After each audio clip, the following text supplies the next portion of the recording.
Bill's son Dash played first base for the Trinity Tigers from 1999 to 2002, and his son Garrett played football for the Tigers from 2008 to 2012. Bill never missed a series between the Kangaroos and the Tigers. Well, ladies and gentlemen, in honor of Bill Kohlhausen, the Tiger men's golf team, and the ceremonial first pitch.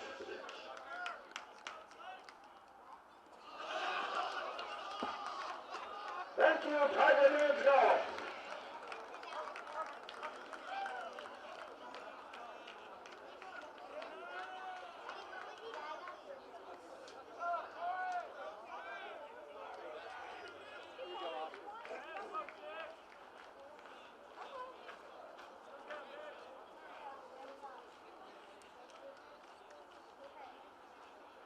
Leading off for the Kangaroos is center fielder, number 6, Oscar Gonzalez.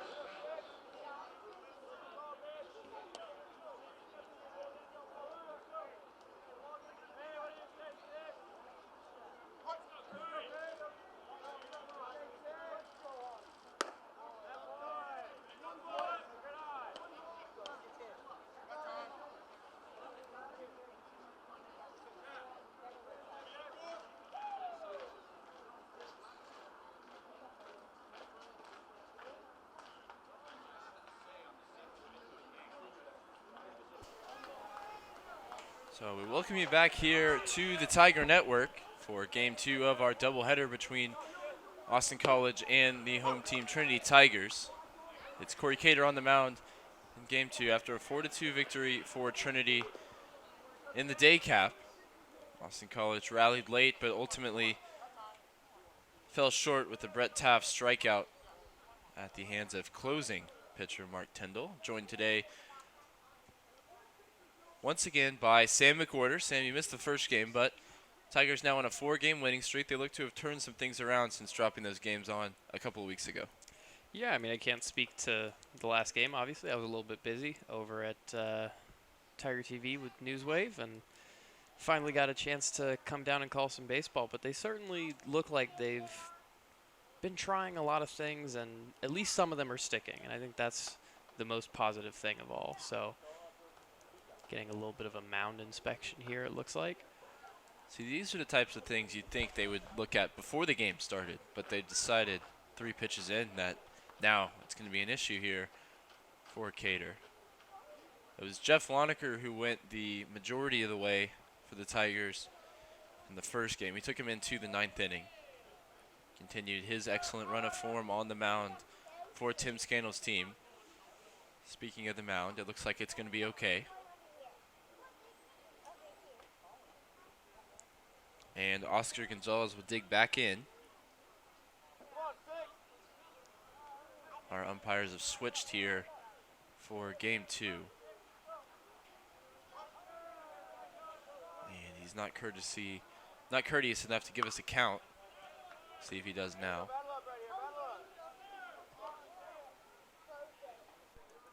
As you see, Cater's stats on the season so far, those 2 losses picked up in the extra inning defeats against Chicago and TLU.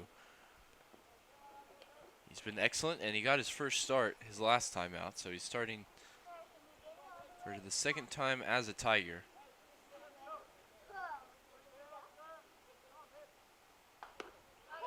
And he starts the game off as best as he can there with a called strike 3. Oscar Gonzalez sent back to the dugout.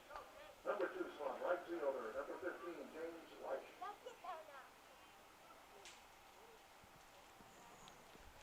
And it's James Weish, who's up now for the Kangaroos. And did last game 1 for 4, which caused his average to dip below 300. What are you seeing here early on from Cater after those struggles with the mound? I mean, he looks pretty sharp to me. The curveball is generally what can be consistent from him. He generally has the curveball. The fastball sometimes can lose command a little bit, and that's where he gets into trouble. We saw that in those 2 extra innings losses where he admittedly was put into some tough spots. But as long as the fastball looks good, and so far it looks pretty decent, although he's keeping it a little bit low. I think he's going to have a good outing. It's his second start, like I mentioned. His first start against Centenary in the second game of the doubleheader on March 30th. He started, went 7 innings, as this one is hit foul. Gave up 6 hits and 2 runs. They're both earned. Struck out 3 and walked 2.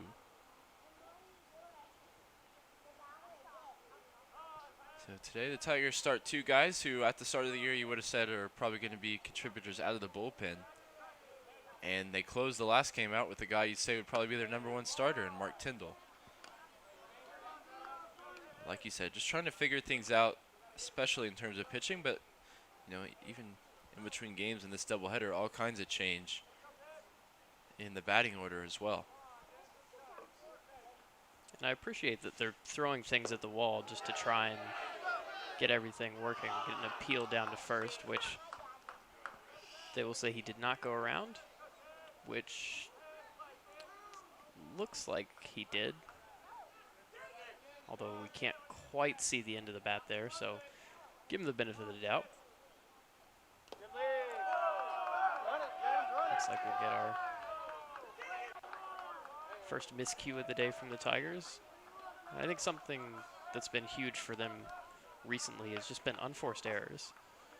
Things that you do to yourself. And if they can control those things, I think they have the makings of a really solid team.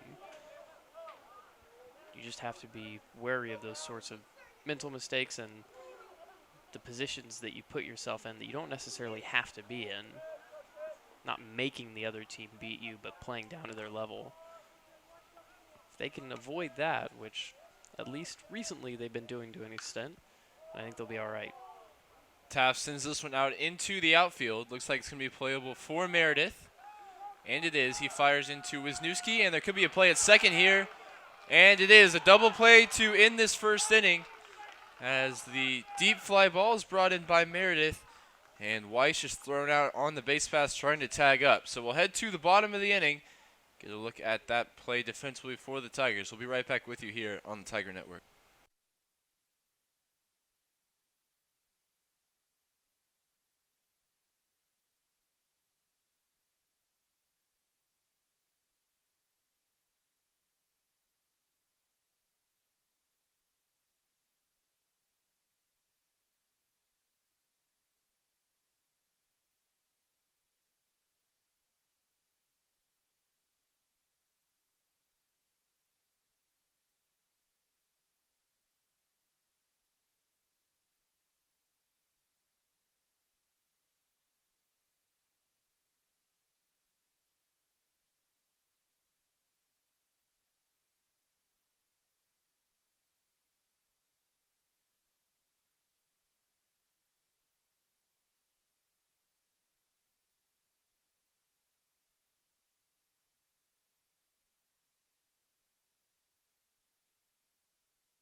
So Logan Morrison will lead off for the Tigers, like he tends to do here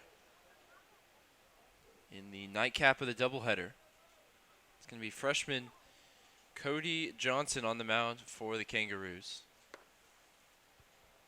Came in as a freshman, listed as a utility player, but he's been statistically their best pitcher this season. Lowest ERA, 3.72, and he's got a 1-0 record to go with it in 19 1/3 innings pitched. Well, we noticed from him in the warm-up, not the highest velocity pitcher. No, certainly not. And I mean, his mechanics kind of indicate that to you. It does look like he's fairly heavy breaking ball to me, though. He throws a lot of them has confidence in it, and that makes sense for a lower velocity pitcher, just doing your work with movement rather than velocity.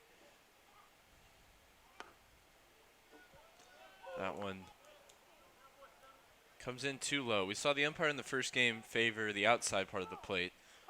Be interesting to see as this one wears on how this man will call the game.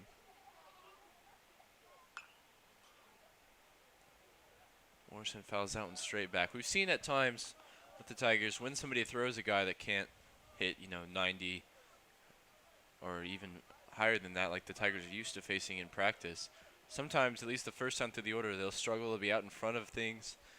And we'll see if that's the case here for Johnson on the mound, or if the Tigers can make an early adjustment. Morrison takes the walk. And last game, the first two batters walked for the Tigers, Jake Martin the second, and they both came around to score, which proved to be a lot bigger deal in the end than perhaps you would have expected after the Tigers took a 3-0 lead. Overall, the game a lot closer than one would expect.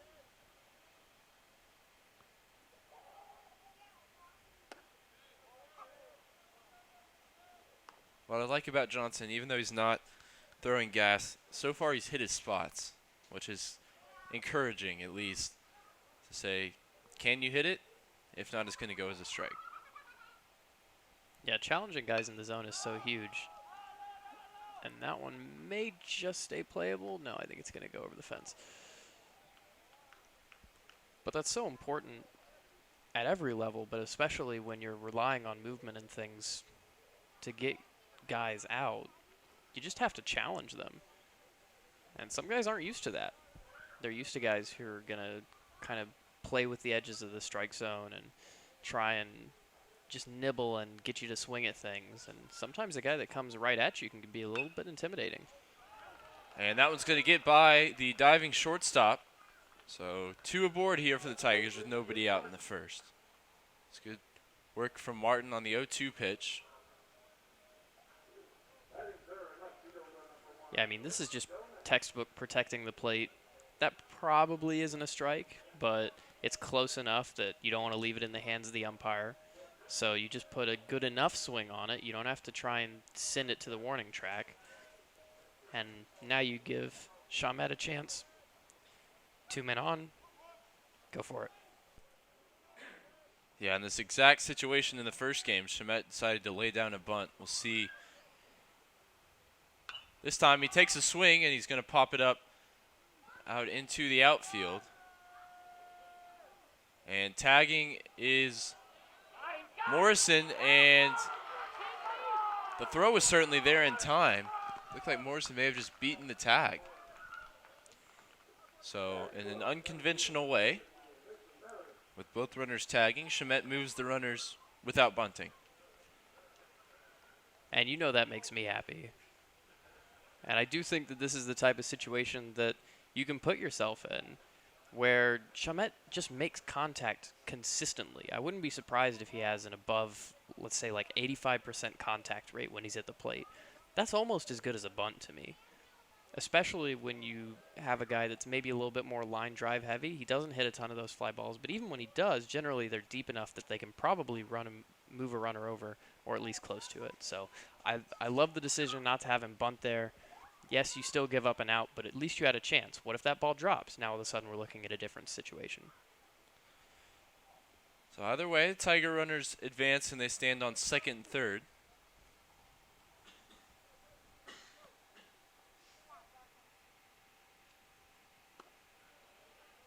Meredith was able to grab an RBI with a sac fly in the first inning of game number 1. Deep fly ball would do the same for him here. Something out into the outfield. Do even more for the Tigers here early on. And this one is popped up. We'll see how deep it gets. It's in shallow left field. And nothing doing there for any of the runners. Meredith frustrated with himself. He heads back to the dugout, and it's going to be Dallas Bender now usually seen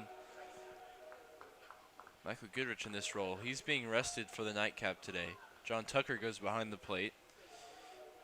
So Bender, Caraway after him, Tucker, then Vonderar, and Wisniewski also returns to the lineup. So quite a bit of change for Tim Scannell. And I think that comes off the back of a game in which you won, but you can't really be happy with the offensive output that you got from your team. No, certainly not. And I think part of it as well, possibly with an eye towards the game tomorrow. An effort to rest a couple of guys that you think maybe are normally in the lineup.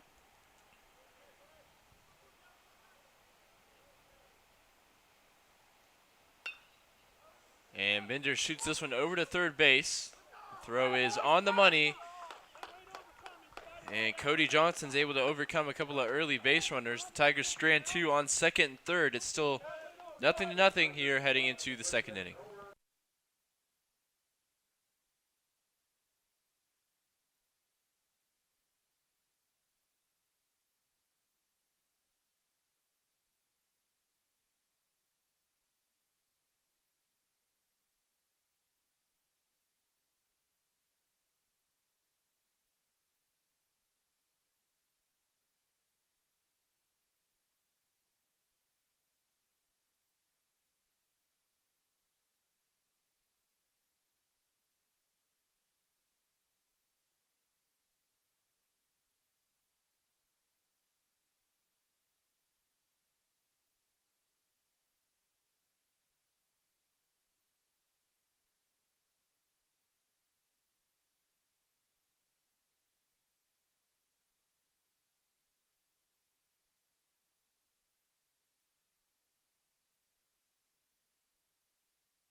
It'll be Cody Coggins batting now as the designated hitter.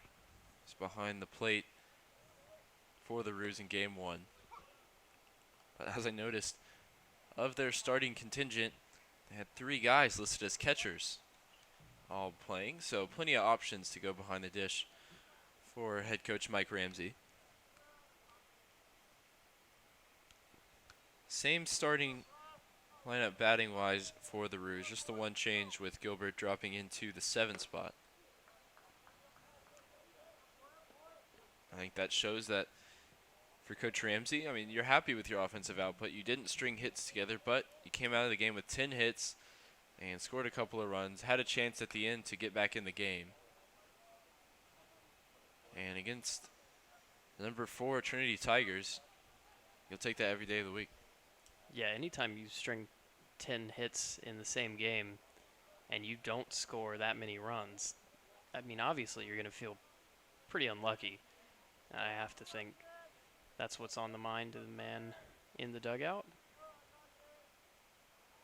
The 0-2 is fouled off, and Cater will go again.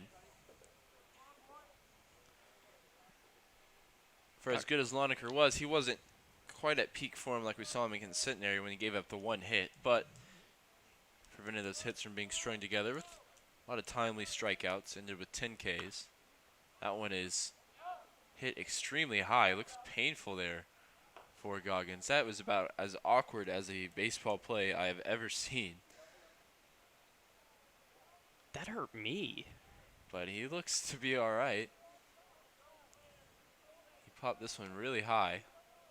And then dropped to the knee, and then you're like, okay. And he dropped to the other knee. That's not fun. Realized he wasn't Adrian Beltre, but it was already too late.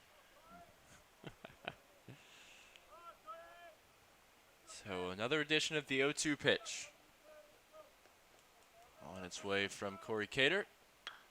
And this one is barreled up and hit out into center field, and he's slipped again coming out of the batter's box.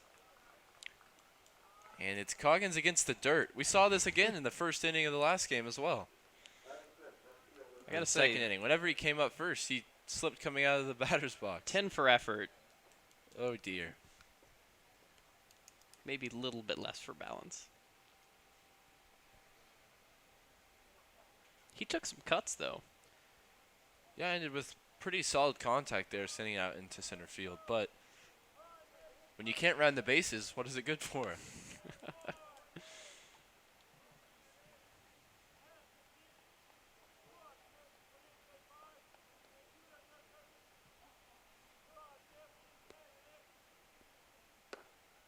That one definitely in there for a strike from Cater. He's now up against Nick Flynn.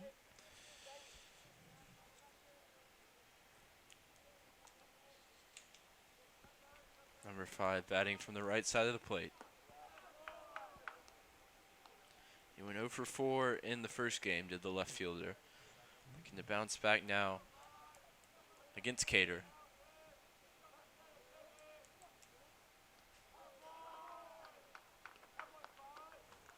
That one bounces off the fence behind the plate. Got a reaction out of some of the spectators, including members of the Tiger women's basketball team in attendance.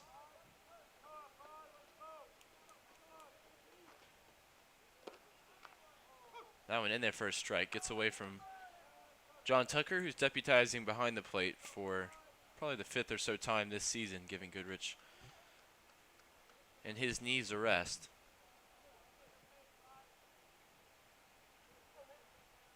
Tucker tells Cater, get off the mound. Let me talk through the signals. And it's going to be the payoff pitch. And it comes in low. So second inning. And that's the second base runner. Each have been via a walk from Cater. Yeah, and I mean exactly what we were talking about in the first inning. Every once in a while, the fastball command, it was looking a little bit like he was missing low in the zone. Missed several times low in the zone there. Ended up with a walk.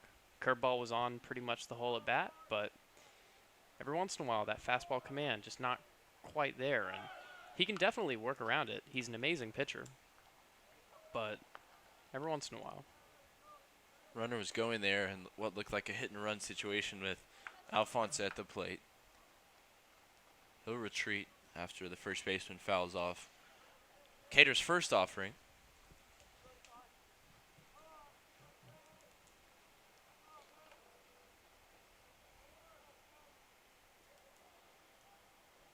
Tigers return to the white jerseys with maroon sleeves, white cap, maroon bill, and white pants, maroon socks.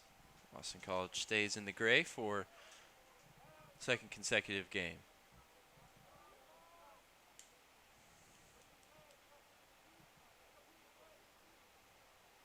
After a long pause, the 0-1 gets a big swinging and missing Alphonse. And at least to my remembrance, that's the first time Cater has gotten a big hack on the curveball down in the dirt or well outside the zone, and that's pretty huge for him. Almost got another one there.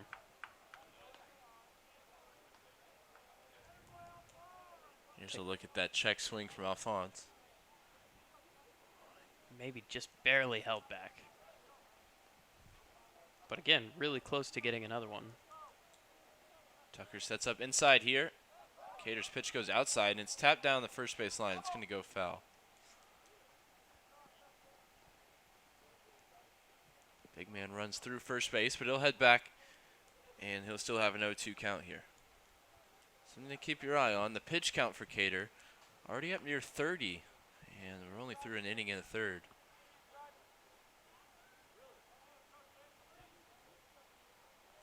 Another thing we're keeping an eye on is the series between Texas Lutheran and Southwestern in Seguin. Southwestern, the visitors, took the opener, and now TOU ahead 1-0 in the third inning, and that is some pitch from Cater. Alphonse nowhere near it. He was battling the movement of the curveball all at bat. I mean, when we say knee buckling, look at that. Yeah, just imagine if Goggins tried to swing there. Need to find a third, need to fall down two. So second strikeout of the game for Cater. Brings up Clay Gilbert. Batted as the 5-hitter in the day cap. He's down in the 7th spot now.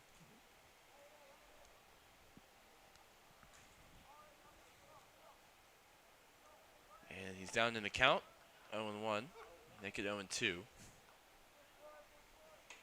Appears like our umpire has continued on the similar vein of appreciating those pitches on the outside part of the plate. So Cater 1 strike away from getting out of the second inning. Tucker sets up outside. And you wonder how much that plays into the umpire's decision, as that pitch looked to be in a similar spot, but because Tucker sets up outside, maybe he doesn't give him the call. Certainly possible.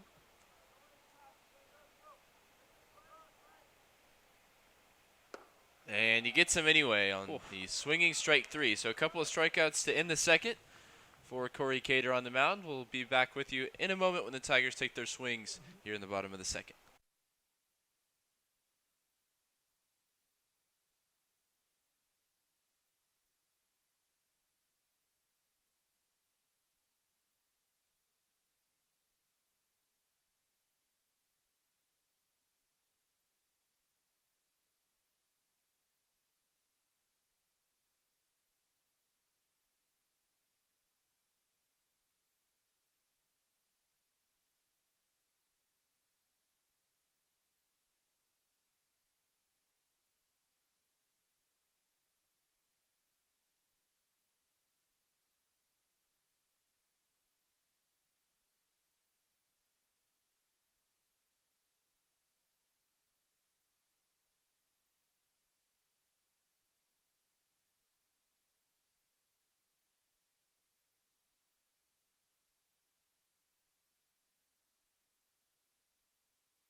So it'll be Caraway, Tucker, and Vanderar due up.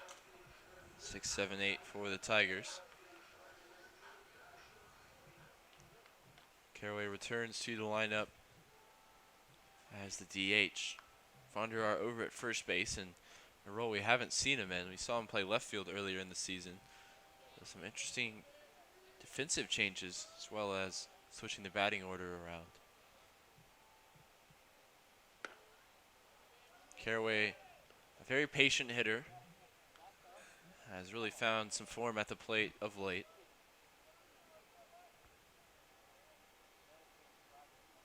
His on-base percentage at .536. Only has 47 at-bats on the season. You have to expect that number will continue to rise as we get to the more crucial parts of the year. And he swings and puts this one past the first baseman. Alphonse unable to do anything with it, and it heads down into the corner. Wouldn't be surprised to see him round second, and he is. Legging it down into third, and slides in with a leadoff triple. So the number 3 stands on bag number 3, as the Tigers look to get something going here in the bottom of the second. I mean, have yourself a month, Brennan Caraway. I mean, honestly, he probably would have had a chance to take this one home if he had wanted it, because that throw is putting the shortstop almost back out in the outfield.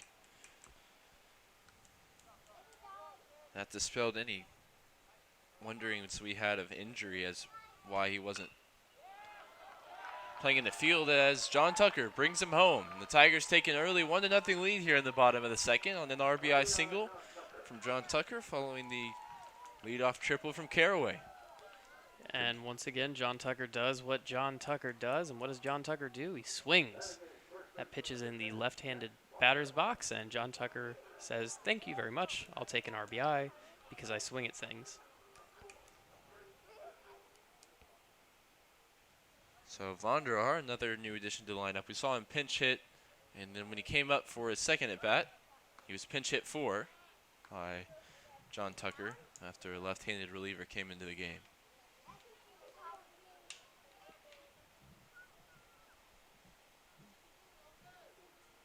And I personally haven't seen him take a live game hack, so I'm extremely interested in this at bat.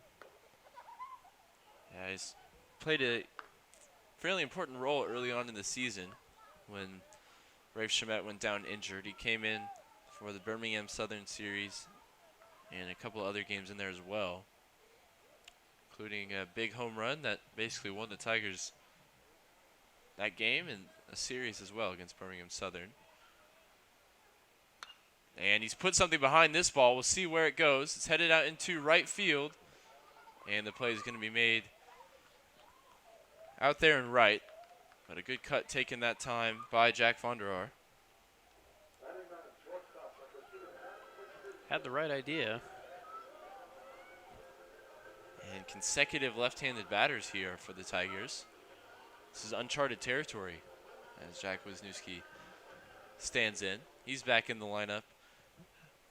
Scott Peterson returns to the bench after finally cooling off in the day cap of this game, going 1 for 4. Brought his average down from up near 800 to a measly 600. It's like he's immortal again. Unacceptable. So Wisniewski gets an opportunity here to win his spot back. It's a big performance here against Austin College.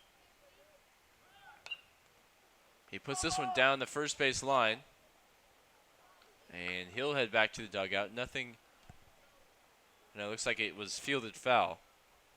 So he'll head back to the batter's box and get a second lease at life here.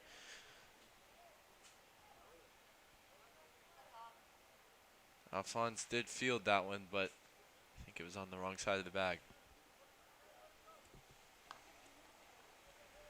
Wisniewski would need quite the performance here tonight to get his season back on track. He's had so many ups and downs. I think I've been pretty consistent in saying this, but I really do think there's one small change that he could make that would make him a lot better, and it just has to do with the starting position of his hands at bat. You can see when he sets up how far away they are from his body and how extended his arms are, and then where he pulls it back to as he gets set, right there. So he has them all the way out, and then he pulls them back as he goes in into his load. And I really do think that just simplifying that, cutting it down a little bit, having his hands there the whole entire time, right where he's going to pull them back to anyway. It's not necessarily a change in how you swing. It's just a change in how you set up. I think that it might get him a little bit more in tune and just a little bit better timing because he has so many moving parts right now. This one is sent out into left center field, and it's going to be playable and brought in. So Wisniewski retired in his first at bat back in the lineup. Tucker's still over there on first. And we're back to the top of the lineup with Logan Morrison. He'll get a chance to potentially extend the inning here in the second.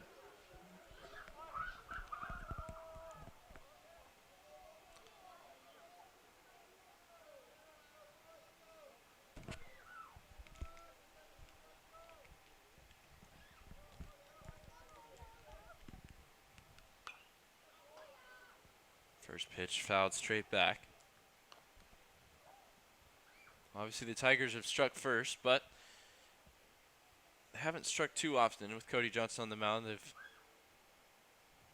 found gloves pretty regularly here so far the first time through the order.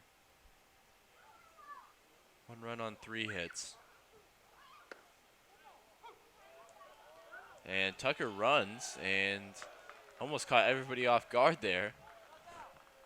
The extremely late throw from Winterow behind the plate. Johnson nearly had his head taken off. Yeah, that's what made it look so awkward. The pitcher wasn't even prepared for the throw down. So the 0-2 is hacked out into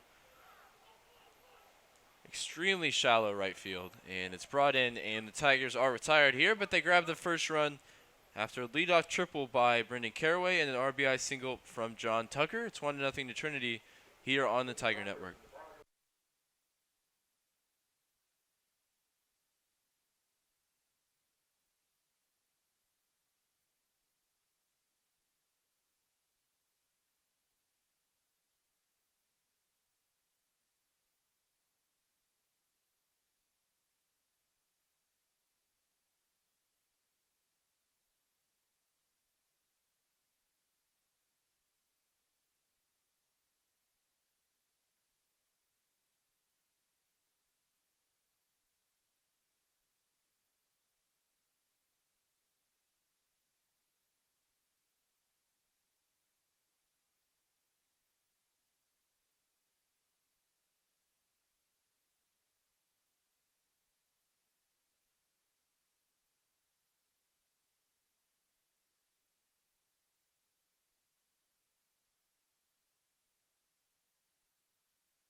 So it'll be the catcher for Austin College, Mike Winterode. He digs in to start the third against Corey Cater. Big swing and a miss. Cater had some real success with the high fastball, getting swinging strikes so far.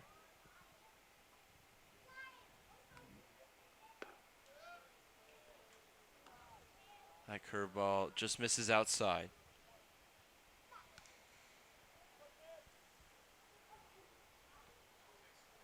Austin College comes in looking to avoid being swept for the first time since 2013 by the Tigers.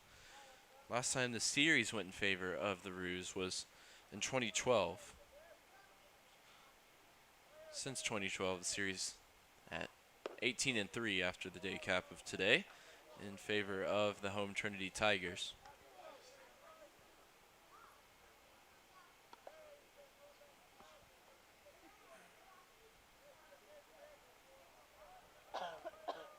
Tigers also looking to extend their lead at the top of the SCAC standings.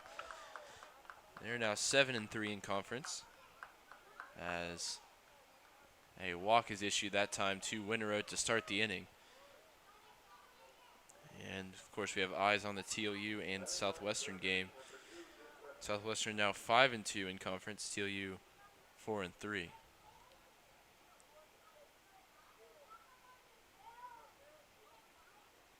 It's about that time where we start paying closer and closer attention to the standings in anticipation of the tournament at the end of the season. This will be a bunt by Webster, and it's effective in moving the runner. So there's one in scoring position now for the Roos.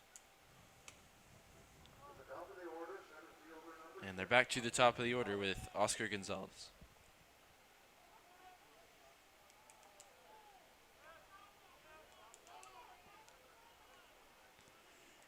I do wonder if Cater just sometimes overthrows, whether it's just a slight thing that he's maybe even not thinking about, but every once in a while with the fastball, he's overthrowing it.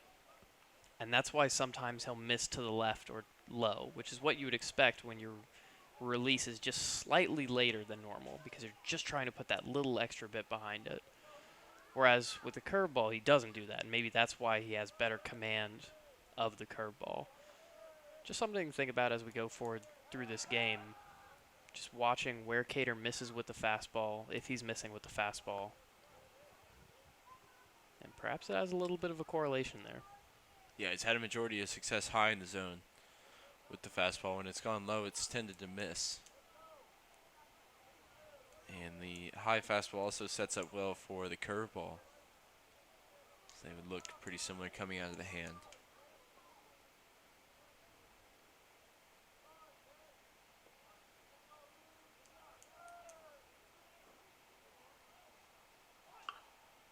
That one, another bunt put down the third base line.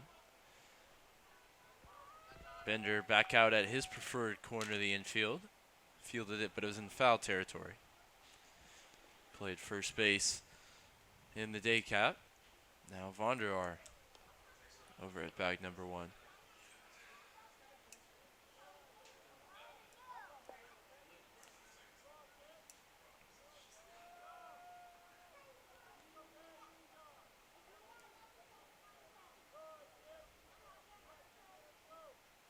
The 0-2 is put out into left field. There may be a play on here at the plate as Shamet's throw is going to be cut off.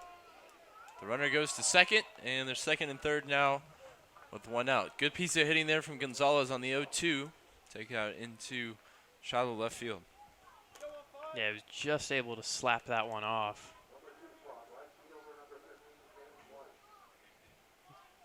Runner looked like a delayed reaction because Wisniewski was ranging over, and maybe there was just a second of doubt in the mind of, oh man, maybe he catches this and this ends the inning. Big swing and a miss that time from Weich.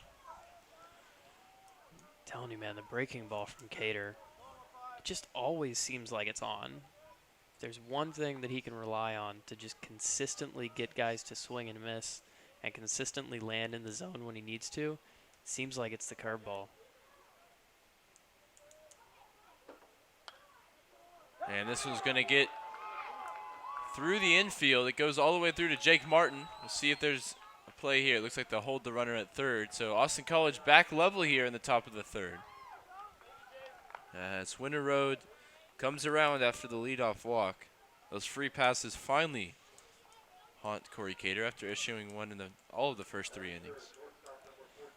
Yeah, and again, that's what we talk about, unforced errors. You know, we mentioned it right at the top of the broadcast. It's just every once in a while the Tigers are putting themselves in positions that are of their own making. And with the way this inning has gone, this isn't the man you want to see come up to the plate. Brett Taff, the batting leader right now in terms of average in the SCAC. Hitting .455, also has 22 RBI. The man behind him has 32 RBI. That's Goggins. So chance for this inning to spiral here for Cater. It needs to go at Taff, who struck out 2 in game 1. .455 just seems like a fake number this far into the season. Certainly helped by, contests like their 26-0 game against Schreiner and others, but he has been consistent and he's played enough to warrant being on that top chart. Yeah, I mean, .455 is .455. I mean, you could be playing against high schoolers and not hit .455. Rafe Shamet for the Tigers, number 2 in that batting chase. Didn't look like he went around there. Tucker appealed just to make sure. We'll see with this angle if he did, and he may have. It's pretty close.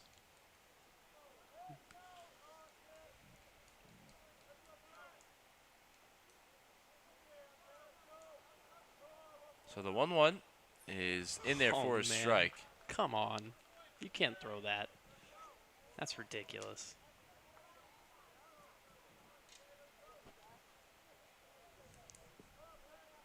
Taft behind in the count, already 0-1, 0 for 1, excuse me, on the day.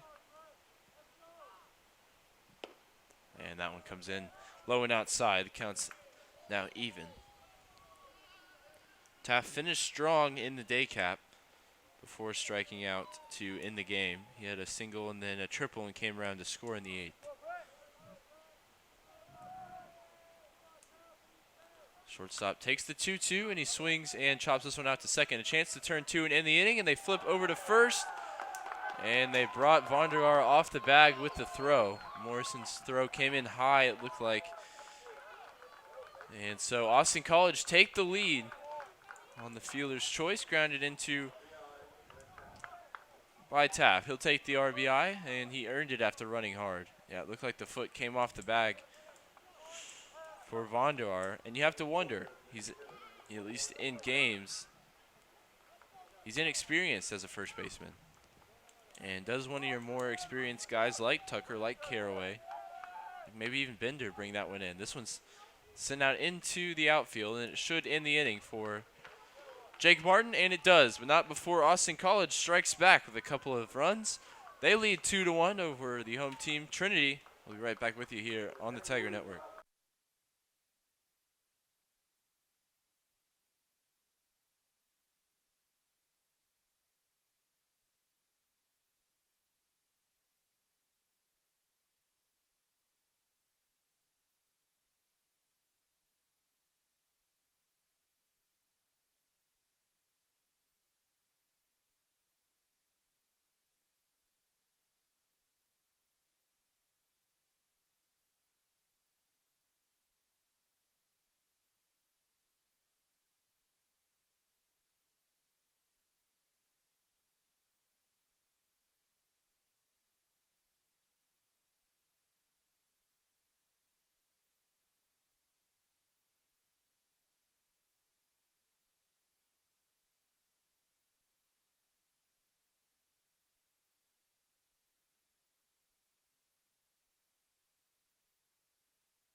So we'll see how the Tigers respond after falling behind in the top half of the third.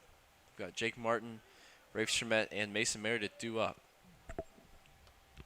Big first cut from Martin. He singled in his first at bat. Tigers didn't trail at all in the opener of the series. And Jake Martin has smoked this baseball. I don't think we'll see it again, and we won't. It comes off of the scoreboard, deceptively so. It looked like it may have stayed in, but the outfielder's reaction says all you need to know. Austin College leads for about 3 minutes here in San Antonio, and Jake Martin ends that streak with vigor. He's 2 for 2 on the day. How about that? You just knew off the bat that you weren't going to see that baseball again. And then it came off the scoreboard, so you did. But bang. I mean, that's towards almost the deepest part of the stadium, right where Mason Meredith hit his grand slam home run. And here's another one cut on by Rafe Schmidt. This one's sent out into deep left field, going down the foul line. And it won't be in play for the Roos defensively. It's a good thing we have insurance on that scoreboard. You like to hit it, especially as of late. Dallas Bender did so in the day cap. Mason Meredith on Tuesday night as well.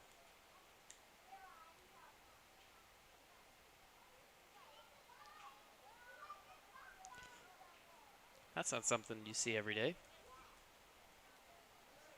Conversation with Schmidt, and member of the coaching staff heads back to his position at third base.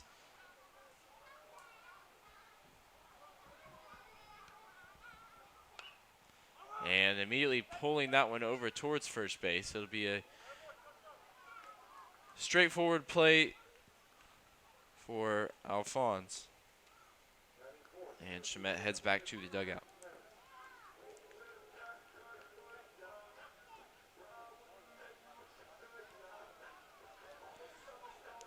Bringing up the aforementioned Mason Meredith.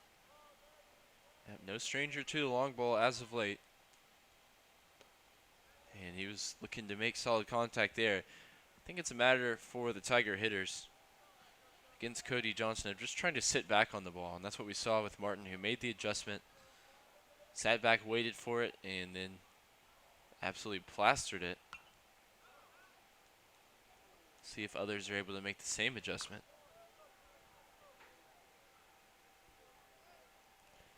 I think that does two things. One, it gets you in a better hitting position, but the other thing is that it allows you to kind of wait on your pitch.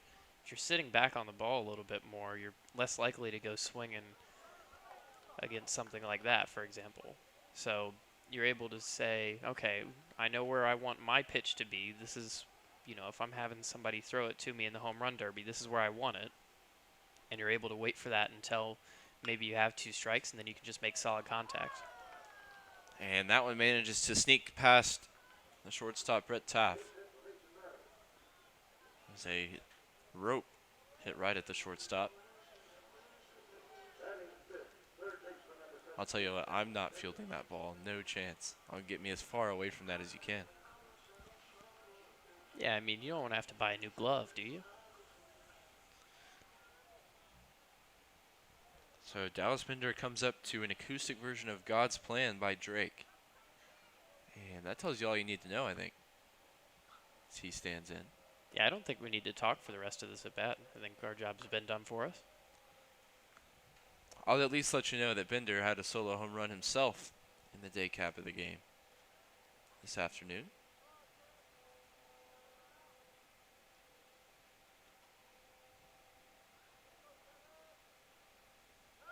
He's moved from first to third from game 1 to 2. Certainly seen more of him at the hot corner this season. But probably even more so him as a DH.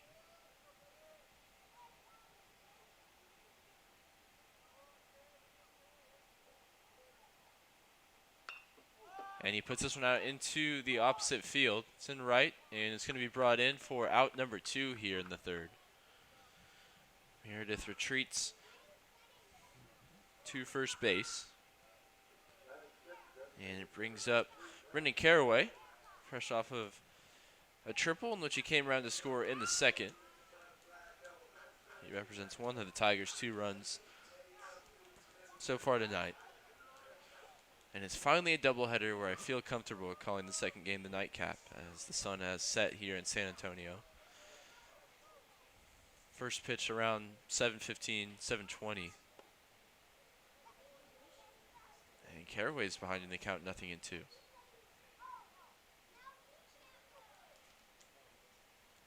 Happened quickly. Of course, these teams trying to get all 3 games in have decided to play the doubleheader today, as opposed to what was originally scheduled tomorrow.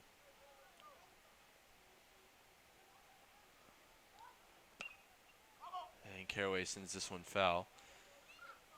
Have the 3rd game of the series tomorrow. First pitch at the moment scheduled for 2 p.m. It's all subject to change with rain supposed to come in tonight and then late tomorrow as well. So trying to find that window to get the game in before the Roos head back to Sherman. And this one is sent out into right field. That one's going to get down, and it's in the corner once again for Caraway. So runners at first and third. Caraway's 2 for 2. He continues to hit well in his return to the lineup.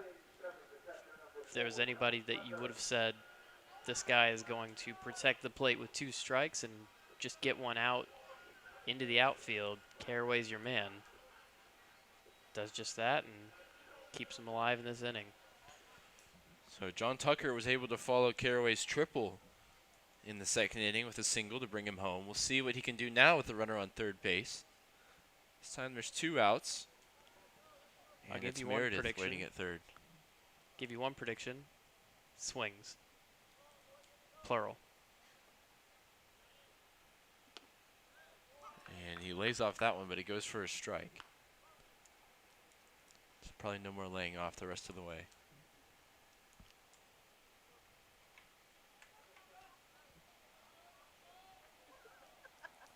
Johnson now at 44 pitches through 2 2/3.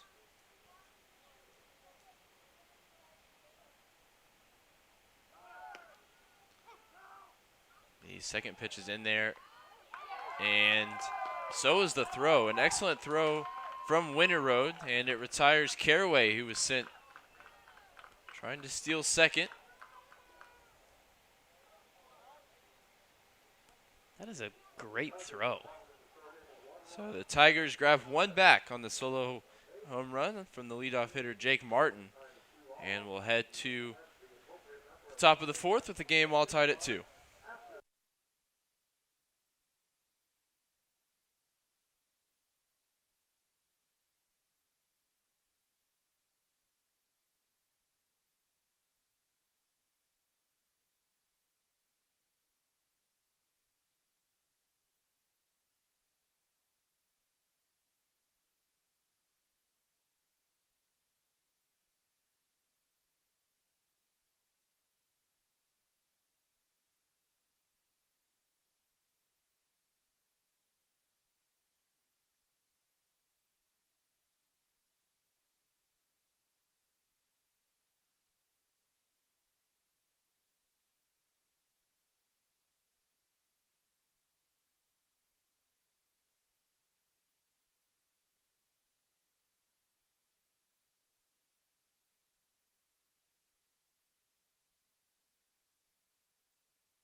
So Flynn will lead off for the Kangaroos, who've now been pegged back to 2-2 here. Jake Martin solo home run in the bottom half of the second.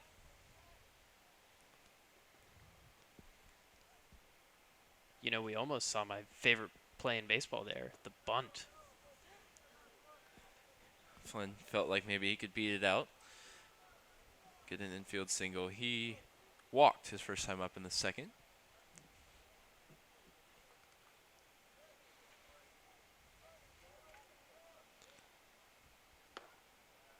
And big hack that time at a fastball high in the zone. Just one word for you. Yep. Flynn struck out once earlier on in game 1. Managed to lay off of a similar pitch there, up around the letters.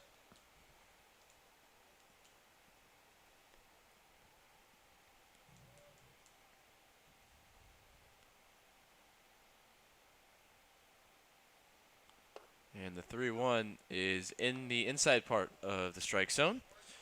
Flynn retreats, and the number 5 for Austin College will face a payoff pitch here from Cater.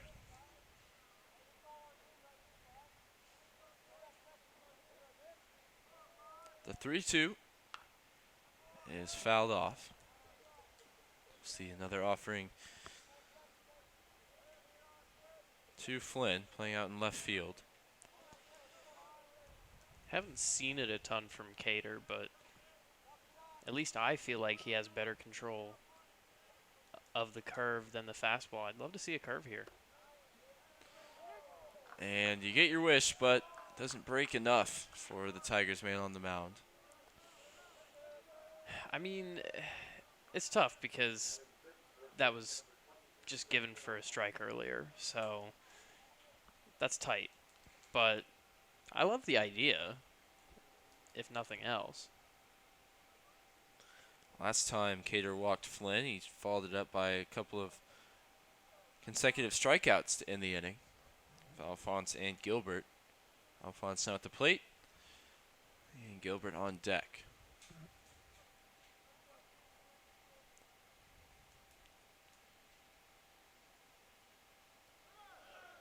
Runner goes, and the throw down from Tucker is not in time. I feel like it was a solid throw from John Tucker, but running on the off-speed pitch paid dividends there for Austin College.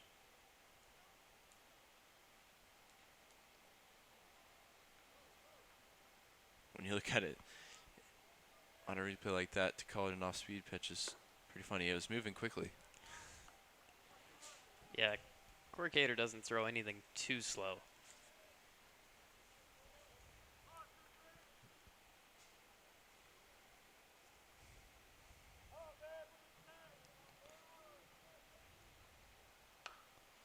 The junior first baseman taps this one to Cater, and he'll move the runner over to third.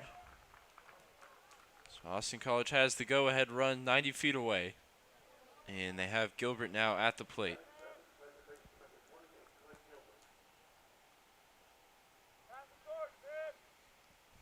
I think you'll take that trade with Cater on the mound, just given the amount of strikeouts that he can pile up.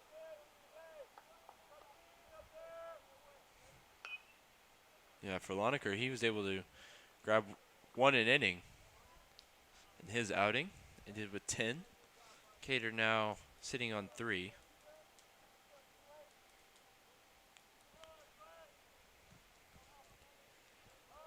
Haven't seen one in a while, though.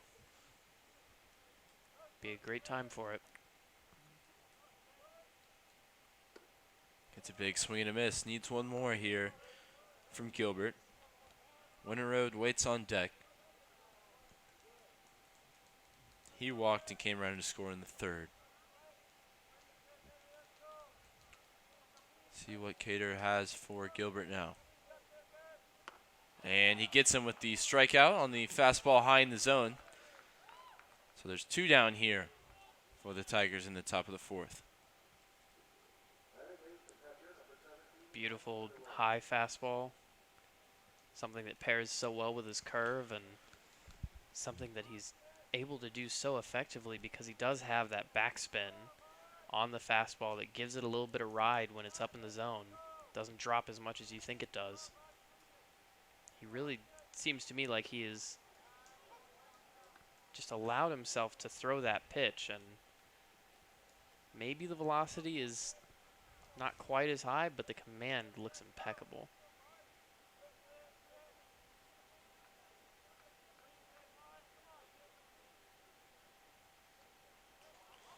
That one comes off the handle of the bat. And Winter Road not happy about it. That one probably hurt. Yeah, you'll feel those vibrations for a while. Check the swing, and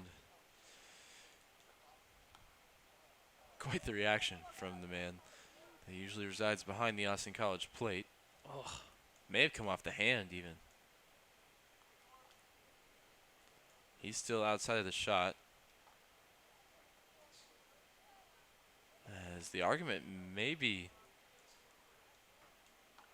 being made that because it came off the hand, he should be headed down to first base, but don't think he held up on the check swing.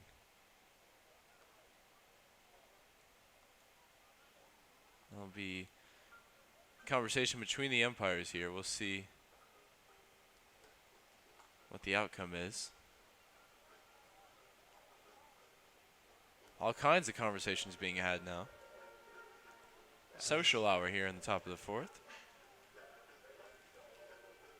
Nice tunes on in the background. Yeah, anything you want to talk about? Fun plans, weekend? I'll be right back here tomorrow, 2 o'clock. I'll be with you. Really thought that this would be over by now. I didn't have any more material planned. sing-along hour maybe. Not with my pipes. If you want to take a go at it, though, go ahead. No, we value our viewers here on the Tiger Network. We wouldn't put you through that. Looks like the athletic trainer getting a look at Winter Road. Coach involved as well. Probably a few tips in the ear of his catcher in terms of how to approach this situation. Runner on third and the count at 0-2.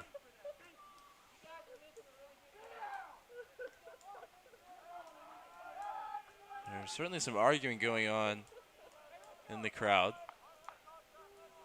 Maybe the dugout as well.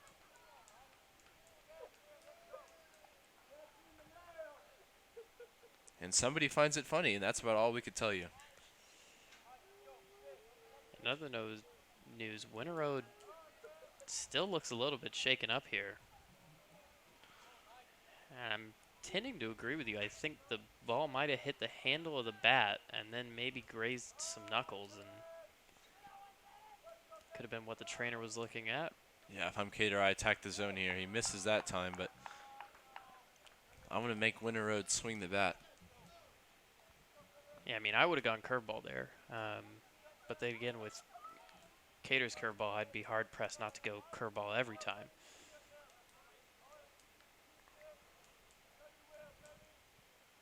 The 1-2 does go curveball, but Winter Road's able to get a piece of it on the way through. Go ahead run waiting on third base. That's Nick Flynn. Reached on a leadoff walk.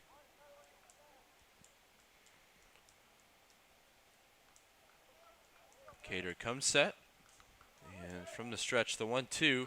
And he gets his man to strike out swinging. So after a lengthy delay for an injury concern of Winter Road, he goes down. And that's 2 consecutive strikeouts to get out of the inning for Cater. The Roos leave a man on third, and we head to the bottom of the 4th. Game all notched up at 2.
So last inning, you made the bold prediction of John Tucker's swing.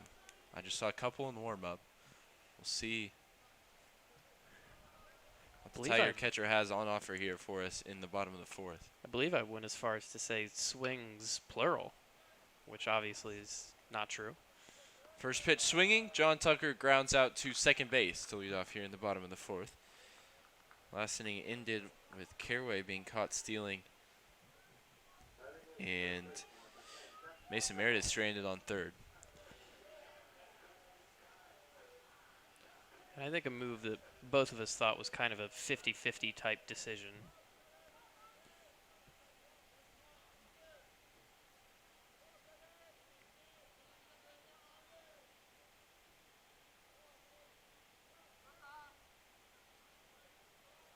Bondar had decided he'd waited enough as Johnson was finally going into his windup. He called time.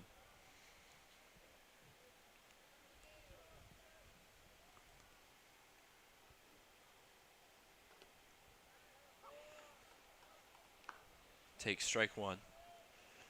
Gotta say, not a huge fan of these uniforms for the Tigers. Yeah, we've seen him go to the whites at times. I definitely prefer the more traditional maroons with the button up. Yeah, just not enough buttons undone for me. It's been a characteristic of the use of the maroon buttons is that they aren't used.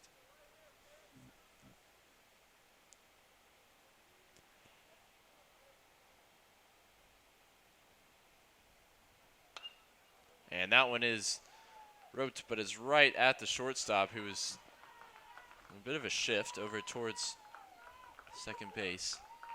So 2 down quickly here for the Tigers in the 4th. Not the start to the inning that they wanted, certainly. And again, this is what Johnson makes you do, is he makes you beat him.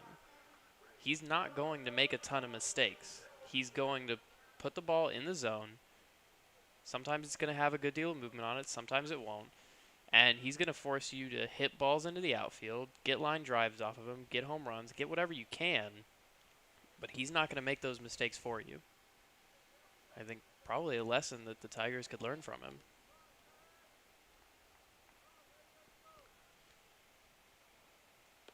Absolutely. I think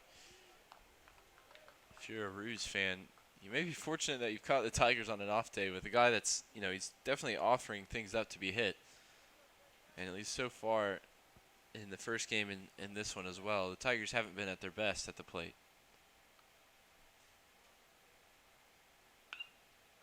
But at the same time, perhaps the change in velocity with Johnson being a bit slower than the average guy that this team faces, that could also play a role. Yeah, certainly it does. And a guy that's just unafraid of you. I think sometimes we get this expectation that the Tigers are a great team offensively and guys are afraid to go in the zone against them and give them a pitch to hit, and Johnson's just totally unafraid of them.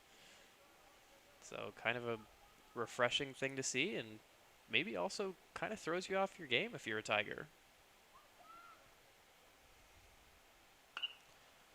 Wisniewski fouls this one off down into bullpen bench area. And again, solid contact, but the timing is just not there. And again, I'm not a coach. I'm not going to pretend that I know more about baseball than the guys in the dugout or Wisniewski himself, but I really do think that that change mechanically would help him out a ton, especially with the timing that it seems like he struggles with every once in a while. Catcher sets up outside there, and Johnson hits his spot, so it's out of the zone. All kinds of 2s on your scoreboard. I count 5. Not to mention 1 at the plate.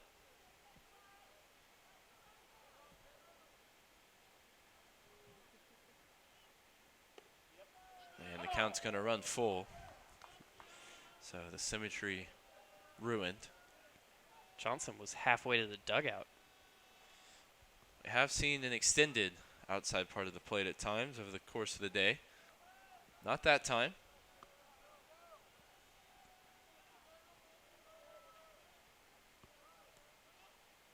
So the payoff pitch sent foul by Wisniewski. Sent quite a few balls down in that direction in this at-bat. Again, just late.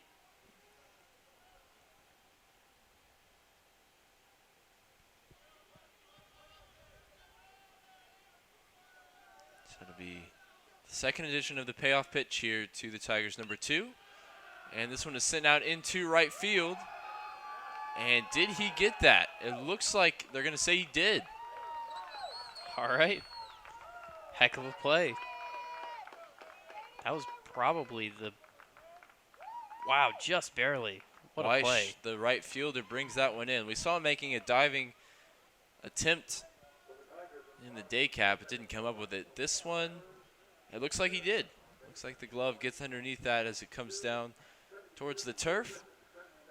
And what an effort.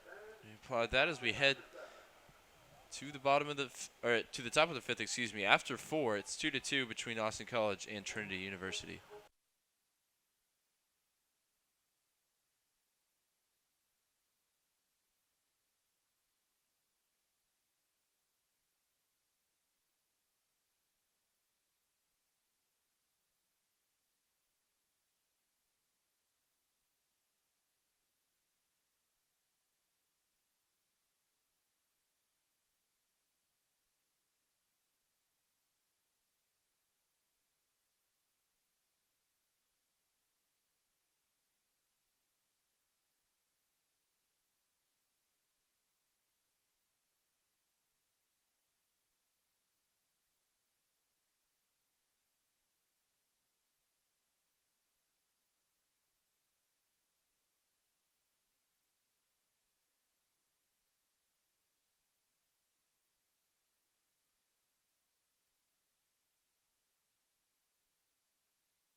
After your obligatory inning break, how do you do the Macarena moment? We're back here for the top of the 5th. Tigers all tied up with Austin College 2-2.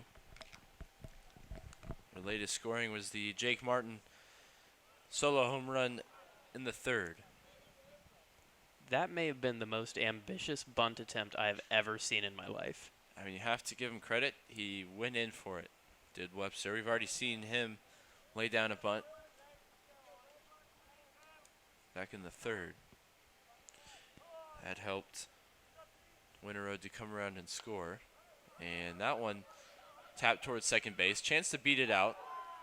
And the umpire, with an emphatic punch of the air, signals that Webster needs to head back to the dugout. Really quick turn of the hands there from Logan Morrison, and I mean, look how far outside that is. It did well to make contact. I mean, that's Vladimir Guerrero, not junior, senior-esque. Just swing at anything and put the ball in play. Another square to bunt, that time from the leadoff man, Oscar Gonzalez. And you have to wonder if the fact that Dallas Bender is at 3rd is maybe starting to play into that. Where you're saying, look, Cater's kind of rolling right now. Maybe we just put some balls in play to the left side of this infield. Yeah, we didn't really see it in game 1 of the series. MJ Metz playing 3rd in that one.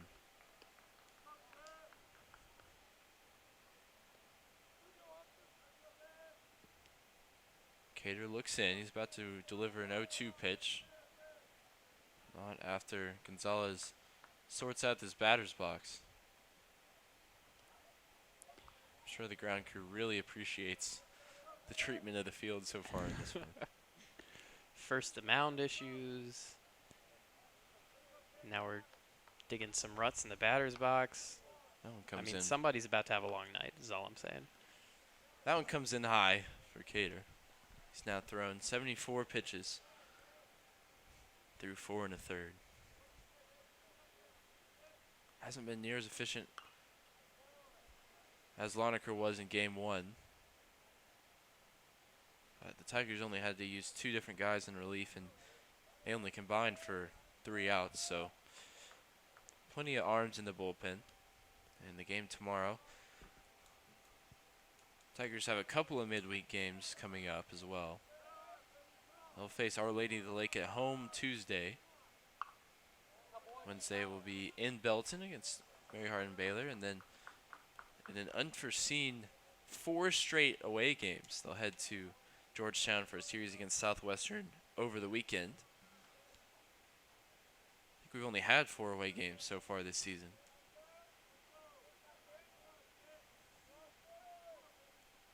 In fact, we've only had 3 so far. As Cater gets a strikeout there, that's out number 2 here in the 5th. And he just continues to dominate with the fastball elevated. And I don't know if it was a mental adjustment where he said, listen, I'm just going to trust my fastball, and I know that I can throw it past people. I don't have to work at it to throw it past people. Or whether it was a slight, tiny mechanical thing that wasn't even visible. But he has really been on it recently.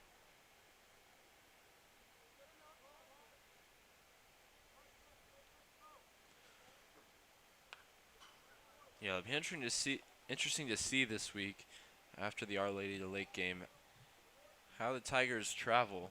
Their only series so far away from San Antonio is against University of Dallas, which they were comfortable victors in all 3 games. Southwestern is a different opponent, and they are one of the contenders for this season's SCAC regular season and tournament championship. Certainly part of that breakaway group that's forming right now at the top of the standings. Yeah, it's unfortunate. I would love to call that series as it's such an important one in the overall season for the Tigers. So we've had the privilege of seeing for, oh, let me do math, 24 out of 27 games so far this year. Make it 25 out of 28 after the game earlier. Especially it'd be great to compare it to the TLU series, which we were both here for. Yeah, those couple of losses in the TLU series I feel like really set the Tigers back as they dropped 2 more to follow that up. We'll have a payoff pitch here, and it's popped up. And they'll go foul. I'd be especially interested to see maybe the Tigers drop game 1 against Southwestern. How are they able to follow that up? Are they able to come back on Saturday and grab a couple of wins like they were against Centenary? Or do they let it get in their heads and they drop a couple more games like they did after game 1 against TLU? Those are all questions to be answered later on. First, we have to get past Austin College here, who've decided that they are going to make a game out of this. They made a game out of game 1 as well. The Tigers' heavy favorites coming in, and Cater is going to get yet another strikeout here. Throw down to Vonderar. He tags first base, and we'll head to the bottom of the 5th. Trinity 2, Austin College 2. Be right back.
So top of the order due up for the Tigers here in the 5th inning. This will be their 3rd time to look at the offering from Cody Johnson. Saw some movement in the bullpen as well.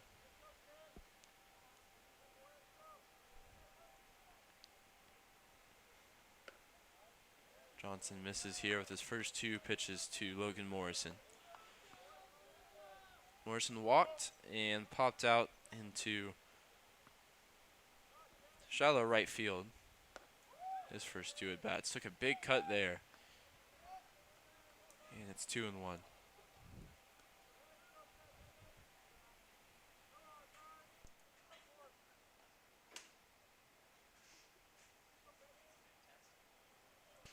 Whack at the bat from the Tigers' second baseman. And the offering from Johnson bounces. And we'll see what kind of longevity he has. You know, when you're a freshman and you're listed as a utility player, it's probably one of those where they knew you could play, but they had to figure out where. And it looks like they found a home for him on the mound. But if he's not a traditional, PO throughout high school, maybe he still needs to work on going deep into games. We'll see.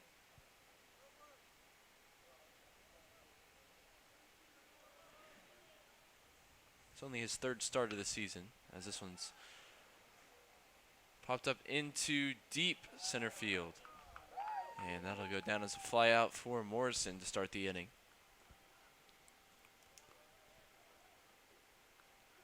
And that could have been real trouble for Johnson as he hung a breaking ball right in the zone. And this could have been the result. The earlier Jake Martin home run. That one came off the scoreboard and tied this game up.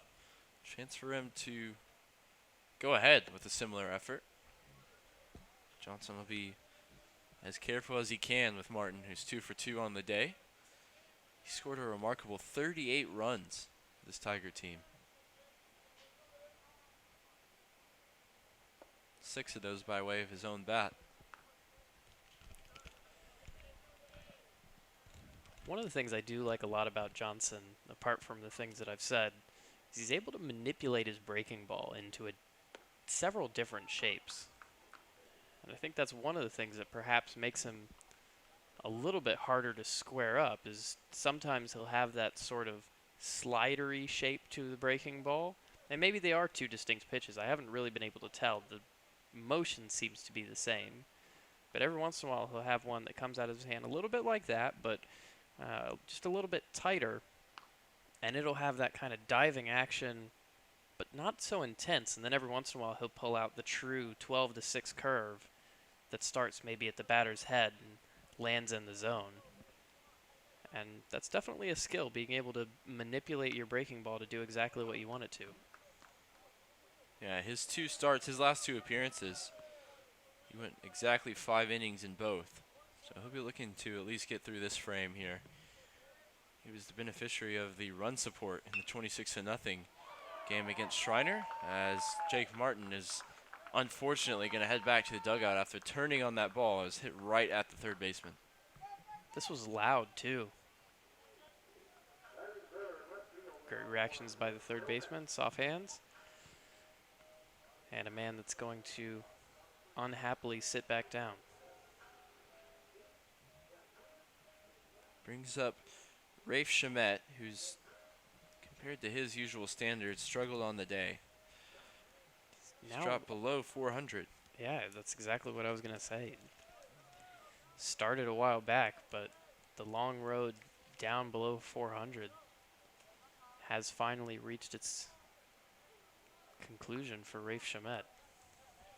Went 0 for 3 in the first game, and he's 0 for 2 today, so mini slump here for the Tigers left fielder. We'll see what he can do with Johnson on the mound. He hits this one out towards short.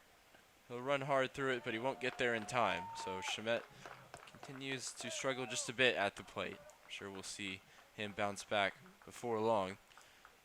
And we'll see the top of the 6th when we come back here on the Tiger Network. It's 2-all.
So Brett Taff will lead off here in the 6th. And what's been a unexpectedly low-scoring affair for two teams averaging over 7 runs a game. The first one, they combined for just 6, and so far through 5, only 4 runs.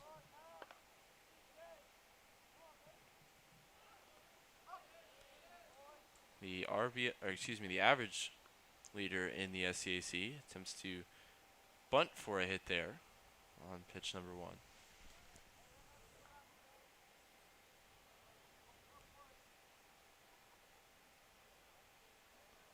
Seen a lot of bunt attempts from Austin College, not a lot of contact.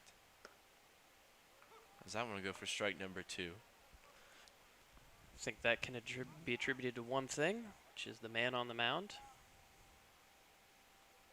We've already seen 7 strikeouts from Cater through 5. Usually pairs them up as well. 3 times so far he's got 2 in a row.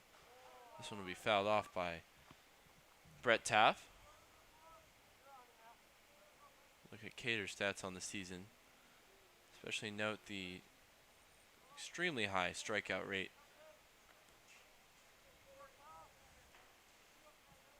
That's just nuts. Since moving into the starting role, he's started to walk a few more, but he's matched that with strikeouts. And when you're getting guys like Taff, who's clearly one of the best hitters in the conference, to swing at pitches like that, you're doing something right. Not to say that it was the best decision from the Rouge shortstop, but just respecting what Cater has on the mound. 3 straight strikeouts now. Yeah, and I mean, I think it was pretty clear that he was not expecting fastball in that count. And when Cater went to it, he had already made the decision to swing on the breaker, and you just can't do anything at that point. Yeah, over in Seguin in SCAC matchup, Southwestern's grabbed one back. They're down 4-1. They grabbed the first game of the series earlier on today. They're hanging around out there in Seguin. See if Goggins can stay upright for an entire at bat. I think that would be my principal goal. I mean, I believe in him.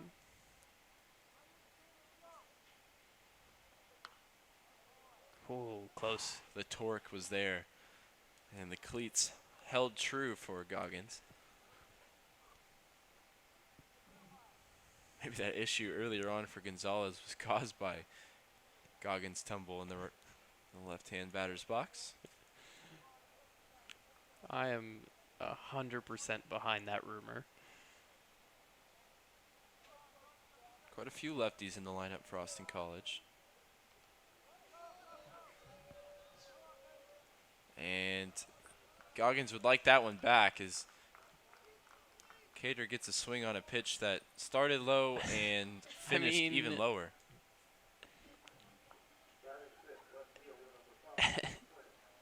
I wouldn't mind seeing it again. Why not? Yeah. That's an ugly swing, and that's Corey Cater for you. Yeah, Goggins just the latest victim. Cater really appears to be in the head of these Austin College hitters. See if Flynn can buck the trend. That's 4 straight strikeouts now for Cater. He's got 9, and we're not out of the 6th. Yeah, it feels like I've been on this horse for a while, but Cater, again, the second he found the fastball, everything has been going well. And that's all it was. Just maybe overthrowing it a little bit. Now you're back in the zone. You're locating high. Nobody can touch you. He's out in front here again, 0-2. And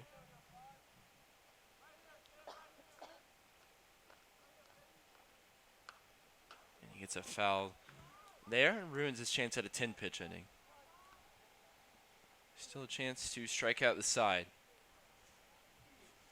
for the Tigers' right-hander on the mound. I would say of all the Tigers, Cater probably has the best chance at an immaculate inning. Which for our viewers that don't know is 3 strikeouts on 9 pitches.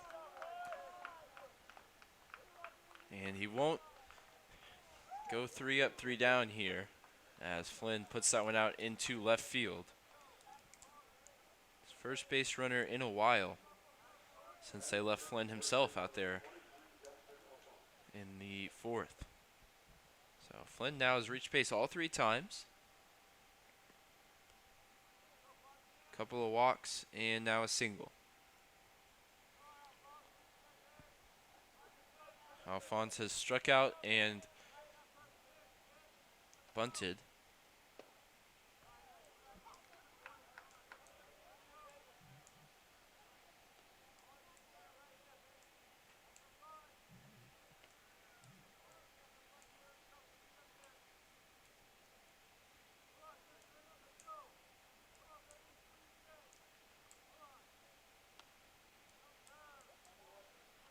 And the 0-1 misses outside. Cater now approaching the 100 mark. See how far he goes in this one.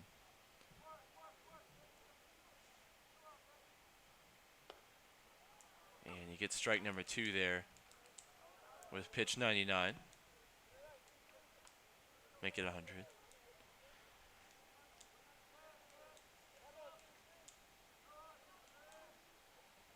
For Alphonse, he's got a single and a walk over the 2 games today. Tucker's throw down to second, and they get him to end the inning. So we'll see Alphonse again in the 7th. Cater grabs a couple of strikeouts, and Tucker gets in on the act, throwing out Flynn stealing. So we'll head to the bottom of the 6th. This one's still notched at 2.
So heart of the order due up for the Tigers here in the bottom of the 6th. Be Meredith, Bender, Caraway. Meredith 1 for 2, Bender 0 for 2, Caraway 2 for 2.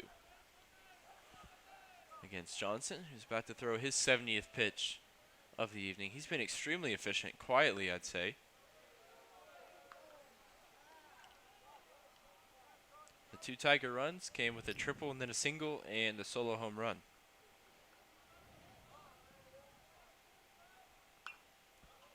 Limited the home team to just 4 hits.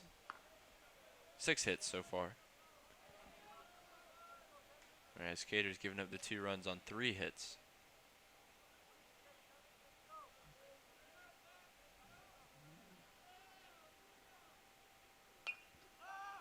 And this one popped up by Meredith. Looks like it'll stay in play, but it's a long run. And it'll get down, so Meredith will stay alive here. Just the 1 walk for Johnson as well. That was to Morrison to lead off the game. He's shown excellent command. And what he lacks maybe in terms of velocity, he's made up for with good placement. It's kind of that classic late 80s, early 90s type of MLB pitcher. kept the pitch counts low, got a lot of balls in play, but a lot of weak contact, almost kind of like a Dallas Keuchel type thing. This isn't weak contact here from Mason Meredith. It's going back. And Come it's over on. the wall. Mason Meredith again. This tags guy. all the bases. And the Tigers take a 3-2 lead off a couple of home runs. Home run number 5 on the season for the Tigers center fielder. He's really found the power over that left field wall as of late. As has the man at the plate, Dallas Bender. I got to see that again. I mean, the power to get to that pitch and send it over the fence. That is spectacular. And I think the fact that the left fielder doesn't even try and hop up and grab it just shows it's a bit further out than maybe it looks on the camera. Haven't cleared the fence by, a couple of feet. I mean, that was a moonshot. Saw Bender go yard for a solo shot in game 1. Jake Martin earlier in this one, and now Mason Meredith to give the Tigers the lead here in the bottom of the 6th. And that problem continues for Johnson, where he's solid and then he gives up a run on a solo home run or a triple with a single to follow it up. Just leaving a few pitches where he doesn't want them to be. Yeah, he's beatable, but like I said, he's going to make you beat him. And this one's sent out into the opposite field by Dallas Bender. It's going to get down in the corner. Tigers' third baseman is rounding some bases. He's rumbling and tumbling into third base. Come on, big boy, number 2. There you go. High five from the third base coach as Bender's got his 3rd triple of the year. 2nd triple of the game for the Tigers. Some pretty aggressive base running, and I absolutely love it. Especially with the man at the plate. Yeah, absolutely. Already 2 for 2 on the day. The triple of his own came around to score in the 2nd. And got a single in the 3rd before he was caught stealing. It's the DH, Brendan Caraway. He'll stand in as a left-handed batter after this quick mound visit from head coach Mike Ramsey. Interesting fact, head coach Mike Ramsey played at the minor league level for the Reds organization. Consider me interested. Seen a number of Tiger players go on to play at some level in the minor leagues. Certainly a couple guys in this year's team that you think they could as well if they wanted to. I think there's certainly a possibility for it. Got the talent.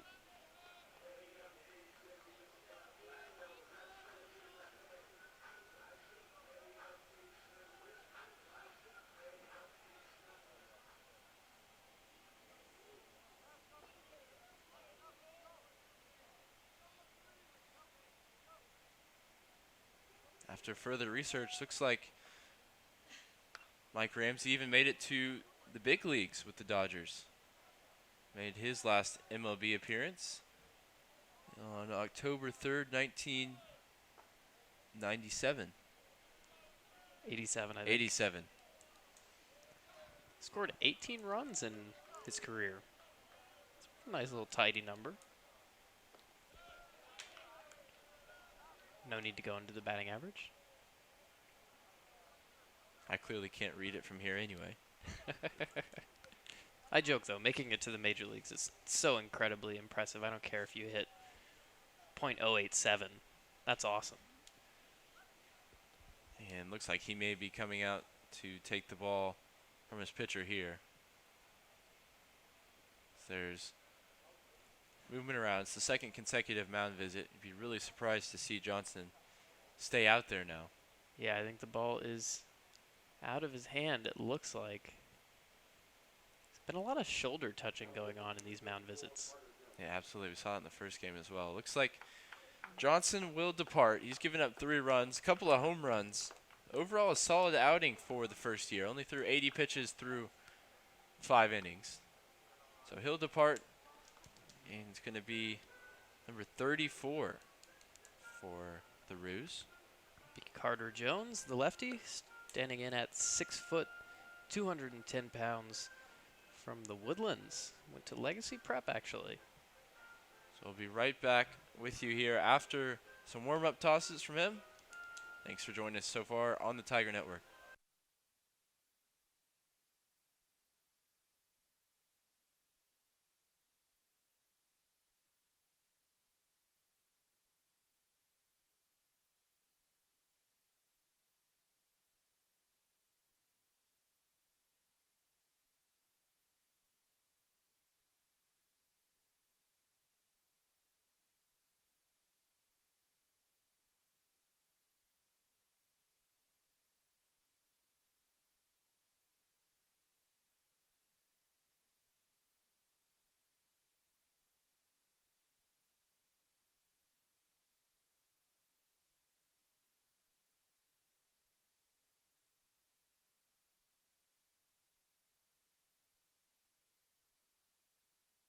So lefty on lefty matchup here. Dalspender waits on third, Caraway at the plate. And Jones now in the game, the sidearm thrower. Looks to retire Caraway here. Still nobody out in the bottom of the 6th. Yeah, he's got that little bit of sidearm, almost approaching 3/4, but his elbow is lower than his shoulder, while the forearm kind of sits up a little bit higher. Doesn't get a ton of extension in, which I have to assume is in an effort to spin the ball more.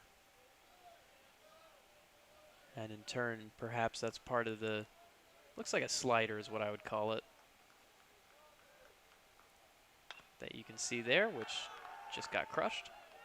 Caraway sends that one out into the outfield, and that brings Dalspender in to score. So Caraway now 3 for 3.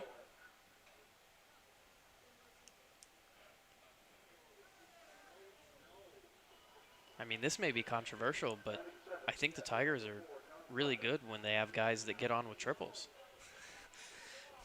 I don't think many will argue with that.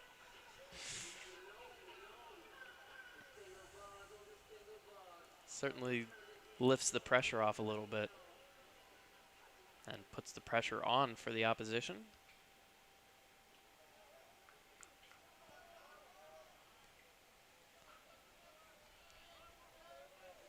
The Tigers have been better, at least as of late, when they've had Caraway down in the bottom of the lineup area.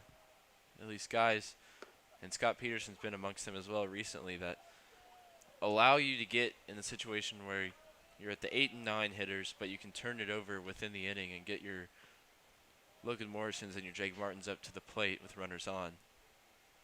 It's been the real difference, at least from the 4 games the Tigers dropped to now the 4 they've won on the bounce, that I've seen at least in terms of hitting. Obviously the switching of starting pitchers as well has contributed. Caraway's going after being thrown out earlier in the game. Safe this time. Have to attribute at least part of that to the pitch way outside the zone.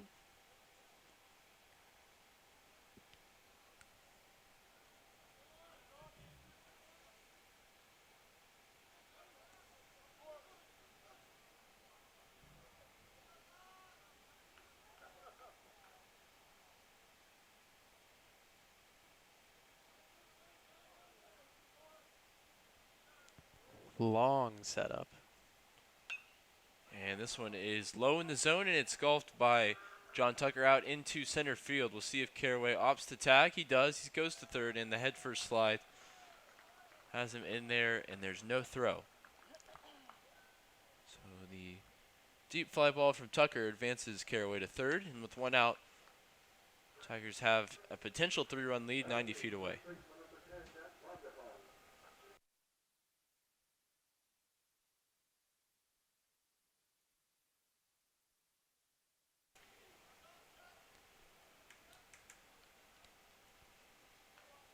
So as has become customary here, we'll take you around the MLB as Vonderhaar bats.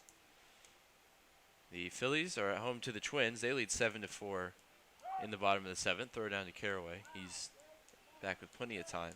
Diamondbacks have a 14-3 lead over the Red Sox at home in the 8th. Wow. The Brewers also winning at home against the Cubs, 8-4. The Cubs' slow start continues. That one's played 5. Astros up 2-1 in a division matchup with the A's in the bottom of the 6th. About time. A couple of games that went final earlier on. The White Sox beat the Mariners in Chicago as Vonderhaar swings at a pitch that came in extremely low. The first away victory we've seen on the day. The Dodgers take one in Colorado against the Rockies 10-6. Padres win in St. Louis 5-3 over the Cardinals.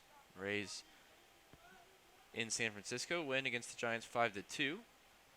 Pirates restore the order and win at home against the Reds 2-0.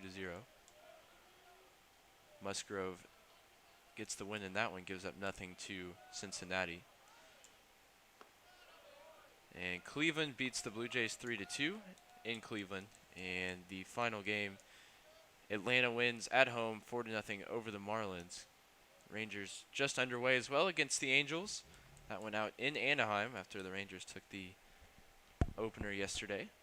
They look to continue a surprisingly decent start to the year.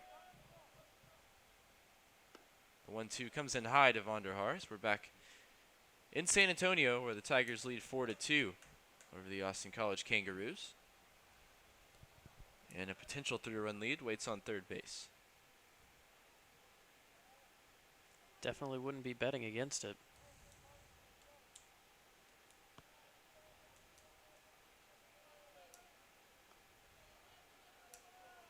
Jones just having trouble finding the strike zone.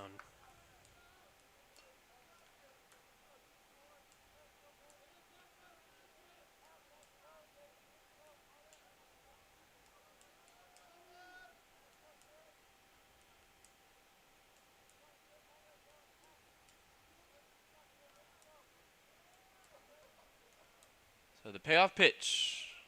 And Jones' struggle continues. He walks Vonderhaar here. Tigers have runners at the corners with one out in the 6th. Nearly decapitated him.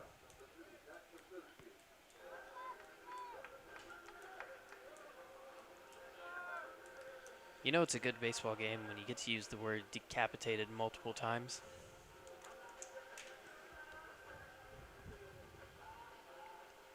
So Jack Wisniewski with a chance to make an impact here offensively. He's got runners at the corners with one out. I'm not sure I'm offering it anything until Jones shows me he can throw a strike. Especially in a lefty-lefty matchup. Continues to miss high. It's characteristic of the Vonderhaar at bat late on as well. Wouldn't be surprised if there's someone else in the bullpen and this is a play for the lefty heavy bottom of the lineup.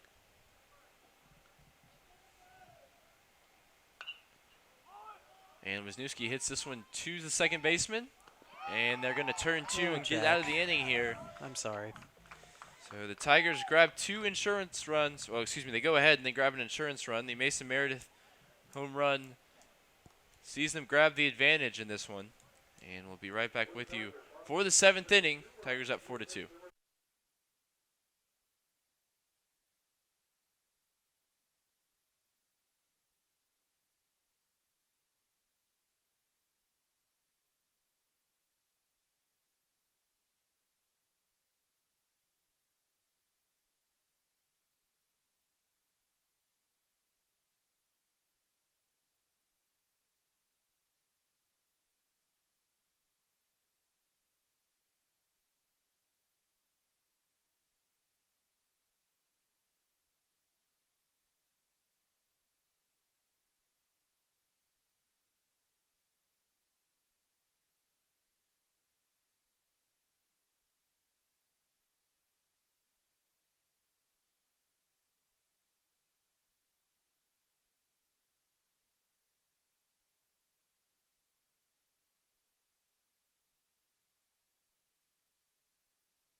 So it's going to be a pinch hitter to start us off here, Bennett Reagan. And for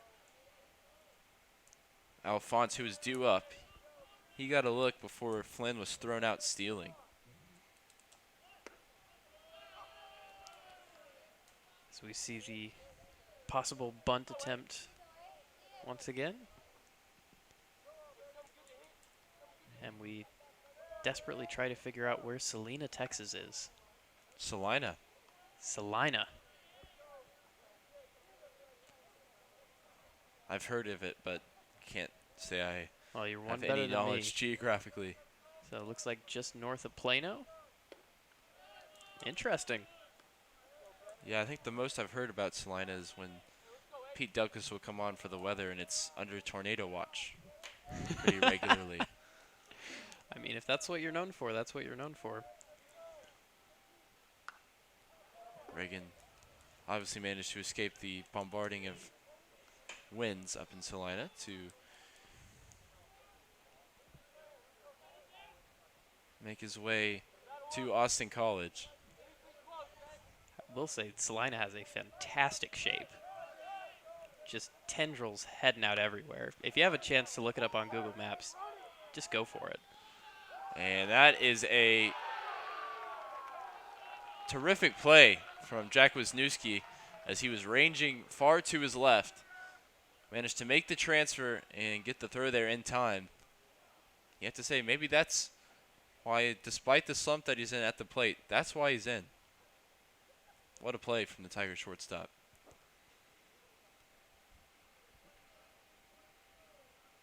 I mean, I guess if you had to choose one thing from your shortstop, it would be defense. So there you go. This is Sergio De Pauli, is what I'm going to go with.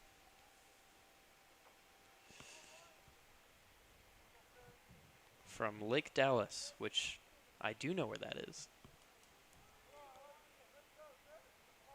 So consecutive pinch hitters here for head coach Mike Ramsey. And consecutive groundouts for head coach Tim Scandal and the Tigers. That'll do it for you.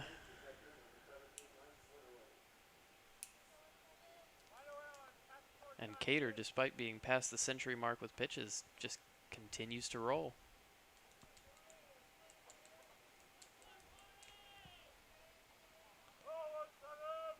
So Mike Winterode, the catcher, stays in.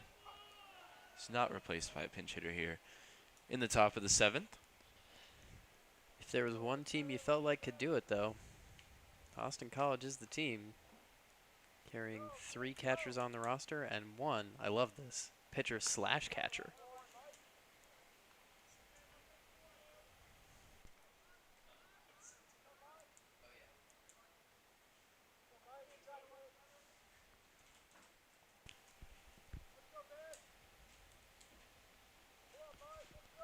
So the 1-1 from Cater comes in high. That was his 112th pitch.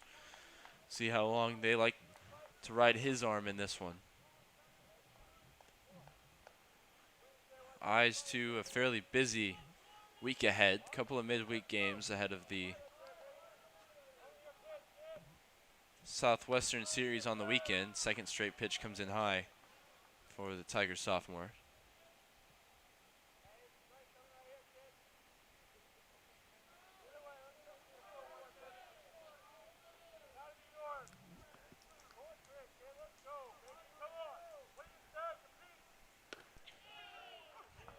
Offering to Winterode, has the count full.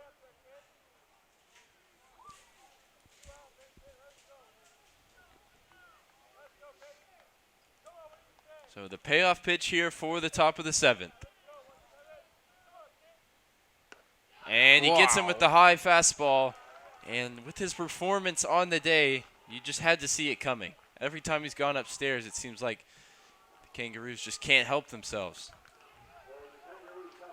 I mean, that's a pitch at the eyes. Fantastic stuff. Into double-digit strikeouts for Cater, and the Tigers will take a 4-2 lead here. It's stretch time in San Antonio. Trinity 4, Austin College 2.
And as is tradition in the bottom of the seventh, we'd like to give a special thanks to Fastbat Inc.'s sponsor of the game, Dash Kohlhausen.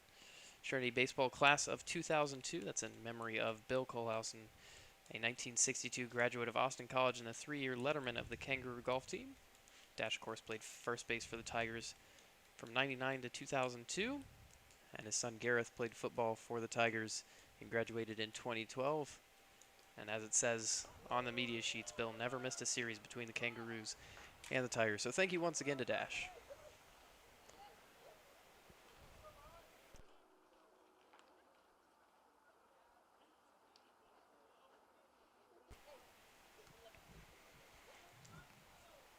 It'll be Morrison against the new pitcher, Culp.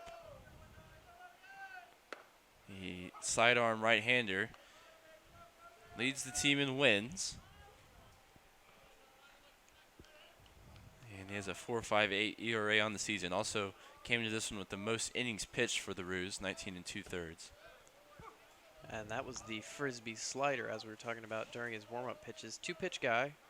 He's got the two-seamer that has that arm side fade. And then he has the sort of Frisbee-esque slider. And catcher voicing his displeasure with body language at the no call. Yeah, we've seen Winter Road be very vocal with his body language throughout the entirety of this doubleheader. It's the latest edition. And you have to say it's a very similar pitch, but the payoff pitch goes against Morrison this time. He heads back to the dugout. 0 for 3 now. Rough night for him. Jake Martin has had a decent night for himself so far. 2 for 3 with the solo home run and a single back in the first. Yeah, that'll do it.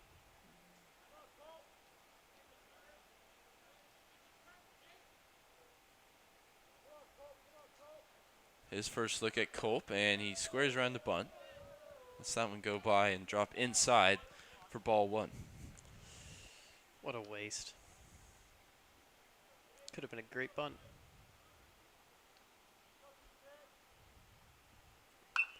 And this one is crushed once again by Martin. And it won't be playable as it drops in front of the center fielder. Very similar swing to his home run earlier. Not quite as much on it, but third ball he's hit hard today. That one looked like it was just off the end of the bat. And if it had found meat a little bit further in, could have been out of here.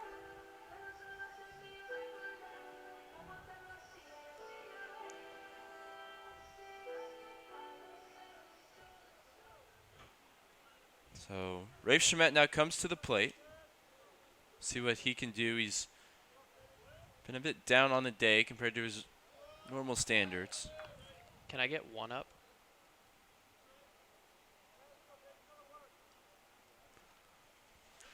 They have the shift on once again, as you can see. And I think for Shamed, he's just been thinking about the shift a little too much. We've seen him try to go oppo several times to no avail. And I think the second that a shift gets you to start thinking about how you're going to change your approach, how you're going to hit around it, that's really when it works.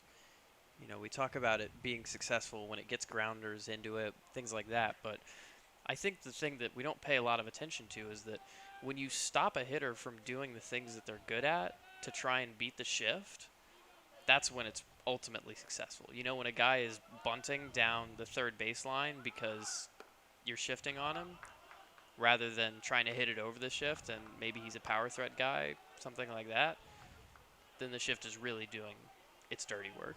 And I think that's the case with Shamed. Yeah, we've seen it. It started in the Centenary Series, and his production has been on the decline since.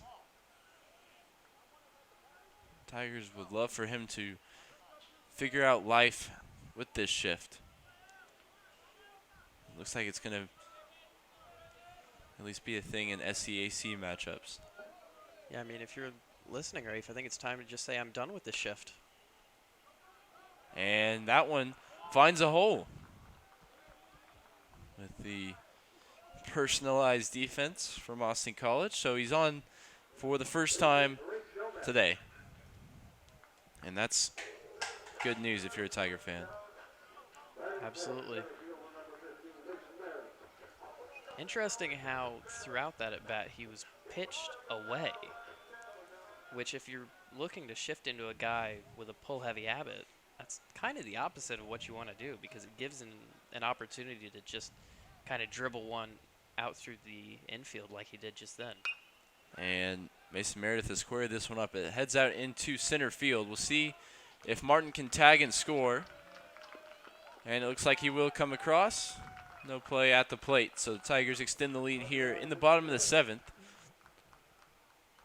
They now have a 3-run advantage. It's 5-2. And you know I love a good sac fly.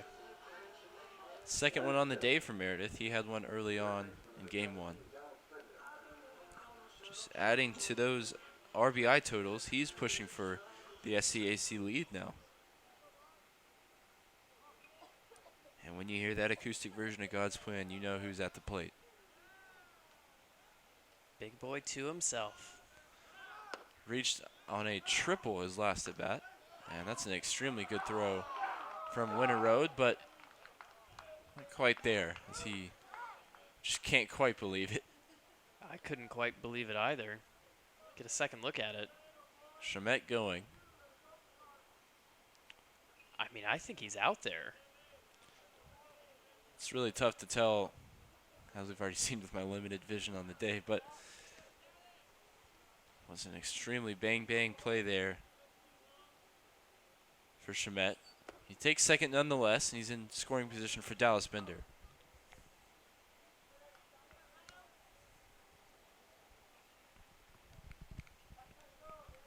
Oh, I've just put my glasses back on, and the world is so much clearer.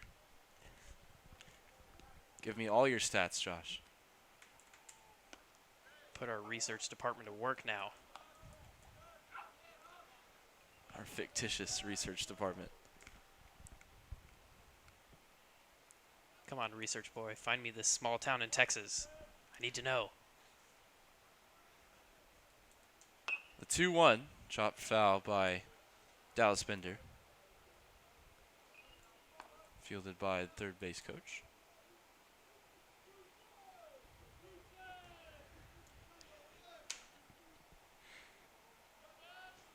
And if you're interested, the best small town in Texas to road trip to is, how do you even say that? Green? Green? With a U in it? Green, Texas. Green with a U in it. I mean, that does sound like the best small town. Dripping Springs also. Fredericksburg has a shout. West Texas for your check stop. We'll stop there. Thank you, Stats Boy.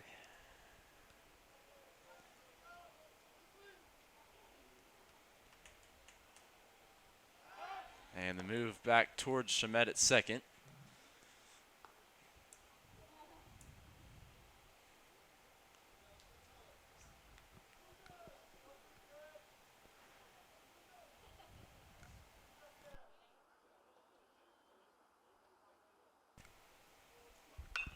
And Bender puts this one out into right field. Shamet's going, it's deep, but it is fielded out there in right. It was White who brought it in. The Tigers grab an insurance run here in the bottom of the 7th. On a Mason Meredith sac fly. We'll be right back with you for the 8th inning. It's 5-2 to Trinity.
So it'll be Jake Webster to lead off against Cater, who's still out there. We saw a conversation between him and pitching coach Dave Smith after he got Winter Road down on strikes to in the 7th. Looked like maybe a good job, go ahead and sit down, but he's back out as they look to ride him now into the 8th inning. He'll be up against Jake Webster, who came into this as one of the leaders for average on this Kangaroos team. The Rockwall, Texas native, hitting .347 coming into the series as a freshman with 12 RBI. Also playing pretty solid third base.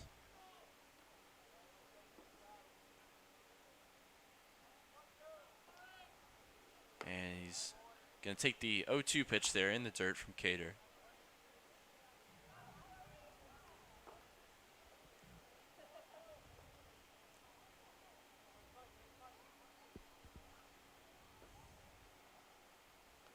And that one in the dirt as well, but he swings, but I think it gets away just enough from Tucker to where he'll beat it out. So another strikeout for Cater, but he'll have to work with no outs and a runner on first. And what a great opportunity for me to go on a rant about how much I hate that this rule is still in play, because it makes absolutely no sense. I get it when it was the 1900s and guys weren't wearing gloves and they couldn't catch the ball for anything. It made sense. Catchers are good now, okay? Pitchers are insane. Did you see how much that ball moved? And you expect that guy to catch it? The guy who was swinging didn't even know where it was going. So, yeah, get rid of that rule. It's awful. I hate it. It should be a strikeout. You shouldn't get to run up to first just because the stuff was so nasty the catcher couldn't get to it. There you go. That's why we bring him around. Hot take central here in the top of the 8th. And the top of the order for the Kangaroos as that one's pulled down the line. Chance to turn 2. Back to first, Cater covering. And I'm not sure if he's pulled off the bag. I think the throw was just there late. But they get the lead runner.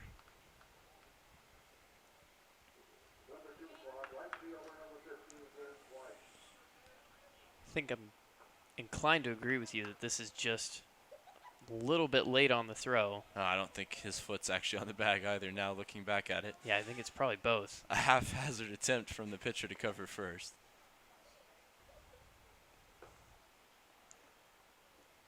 And brings up James White. Had an incredible diving play earlier on today out in the outfield. Probably saved his team at least one run in that situation. See if he can give them one back.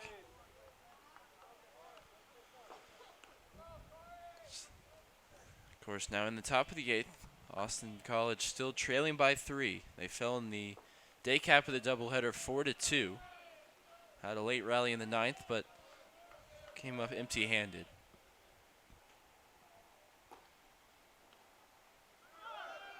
Runner goes, and it's popped up. He'll need to get back as he slips. And that was a shaky play from a guy who's usually an outfielder. Von der Aar just gives the crowd something to think about here as he comes in way too far, ends up having to range back to his right, bobbles it, and makes the play. Just about. Hey, they all count the same, right? He seemed awful excited to bring that one in. So Cater now over 120 pitches, has 2 outs in the 8th. And he's up against Brett Taff. Easily the furthest that I've seen him go. So we're in uncharted territory, at least from my experience.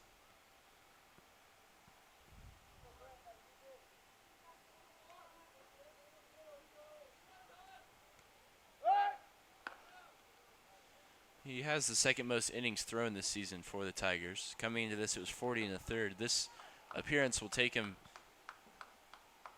past Mark Tyndall and into the lead. But only his second start in his career.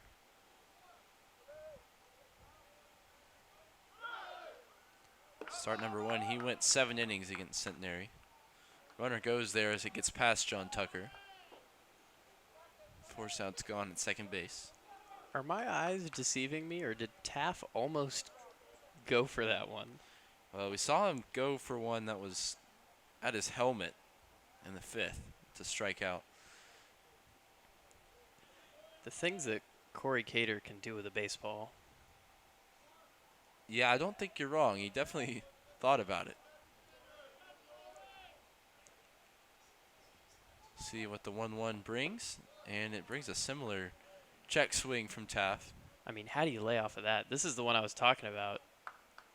I mean, that bounced in the grass, just to give you an idea of how far in front of the plate that bounced. That looks like something out of me trying to play MLB The Show, where I just swing at every pitch.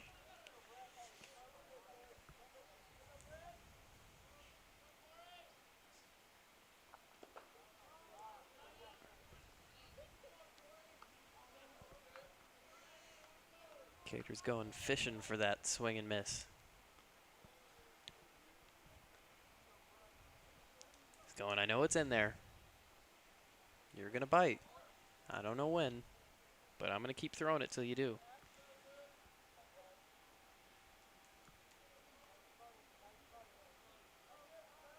And the 3-1. That'll go for a walk. So Taft, despite his average being so high, he hasn't shown to be the most patient hitter in this one, but he was there. Draws a walk. And Cater will now have to face Goggins. Goggins will now have to face that batter's box. Goggins, 1 for 2 on the night in terms of staying upright. 0 for 3 on the night in terms of hitting the ball. Going to have a discussion with the third base coach.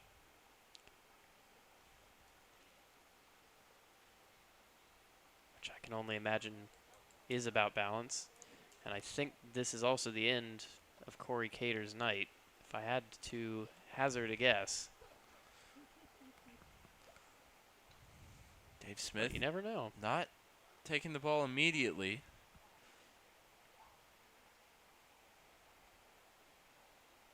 John Tucker out there as well, listening in. Cater 1 out away from getting through 8. We see some movement out there in the bullpen area, but this has been a relatively long conversation. Could be stall tactics. Saw Mark Tyndall come in to close out game number 1. Could we see him again? He only threw for 1 batter. And grabbed the save in that one. Runners on first and second here, and a fresh count for Cody Goggins. Leads the team in RBI. A couple of runs back here would make the 9th inning extremely interesting.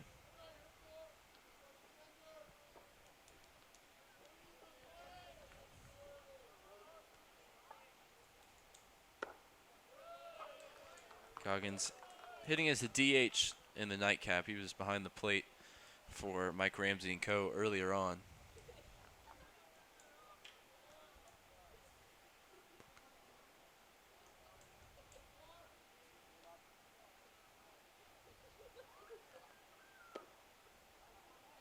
That one just misses. Cater really battling here to try and get out of the 8th inning. His control has started to go just a bit. Case in point, the walk to Brett Taft. Have to think fatigue playing some sort of factor here. And this one is popped up. Looks like Cater will get bailed out by Goggins. And Wisniewski makes a lot easier work of that pop-up than Ponder did earlier in the inning. But the Tigers' 3-run lead, is preserved heading into the bottom of the 8th. We'll be right back with you.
So this will be interesting here. Will Newsom takes the mound for his first pitching appearance as an Austin College Kangaroo.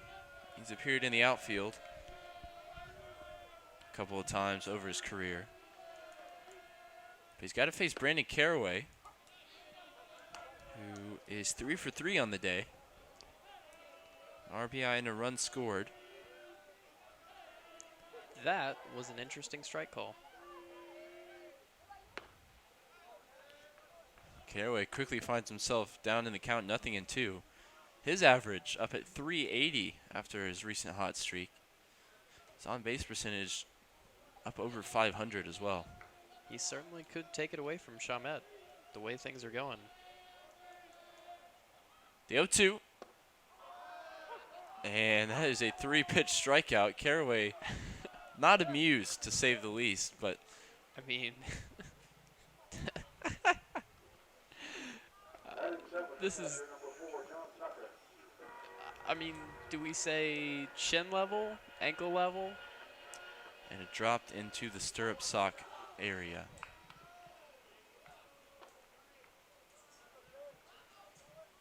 So after the jersey debacle earlier on in game number 1, when we tried to figure out for an entire half inning who was pitching, and we finally got it right. Looks like we got this one wrong. Will Newsom is normally number 22 on their roster, but today Christian Thomas grabbed his jersey. Well, this is far less fun. I'm much less interested. Nonetheless, he's thrown 5 pitches and got 5 strikes. So the ERA suggests he's had a tough start to the season.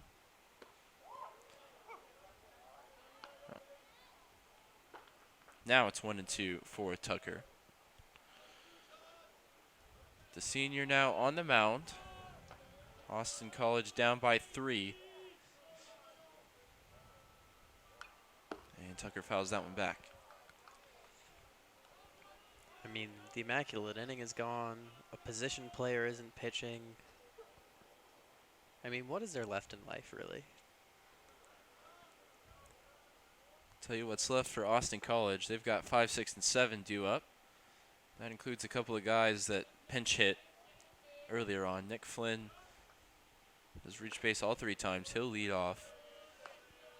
And then we'll see after that. Right now listed as Jonathan Voos and Sergio Di Paoli. A couple of interesting last names. We'll see if they come up to the plate in the 9th. Tugger has uncharacteristically worked to a full count here, as Newsom struggled to find the zone. Are we seeing a character arc from John Tucker?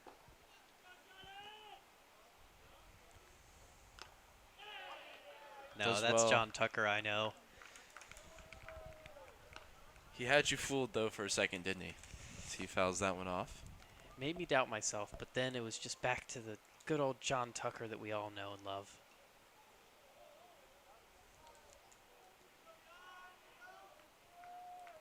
By the way, Christian Thomas's curveball, it should be in the dictionary next to the definition of loopy. And that one gets through both the third baseman and the shortstop for John Tucker. It's his second single of the ball game. Brings up Vonderhaar. 2 miss. It's a Dr. Seuss book, right? I was hoping you weren't going to continue and try and rhyme that. Gave up, but I had to make the reference anyway. So sophomore Jack Vonderhaar is 0 for 2 on the day. Grabbed a walk as a pinch hitter in game number 1.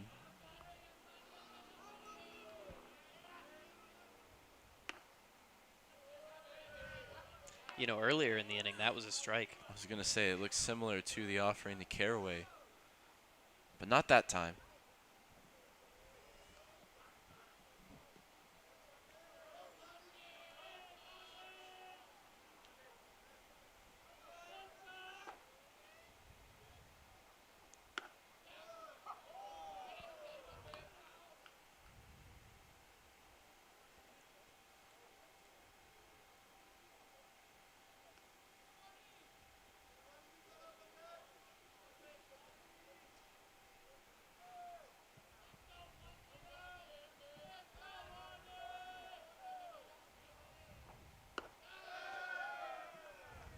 That one just too high there for Thomas. Thomas goes with a really, really quick leg kick, especially with the runner on, instead of just going to the stretch. Looks like he might also already have bullpen action behind him.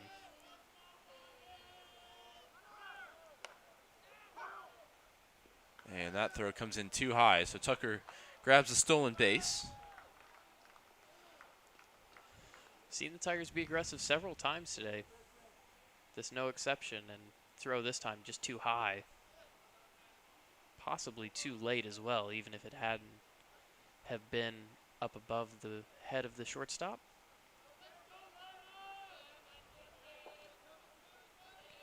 Gives Vonderhaar a chance to knock him in with anything that touches outfield grass. And bat did not touch the ball there. So 2 straight strikeouts for Christian Thomas that's coming in. Not straight, 2 strikeouts in addition to the John Tucker single.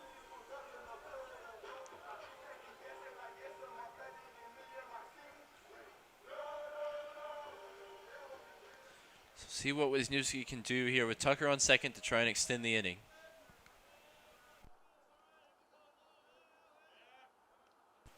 Wisniewski desperately needs a hit here to break out of what has been a tough stretch for him at the plate. 0 for 20 in his last 20 at-bats.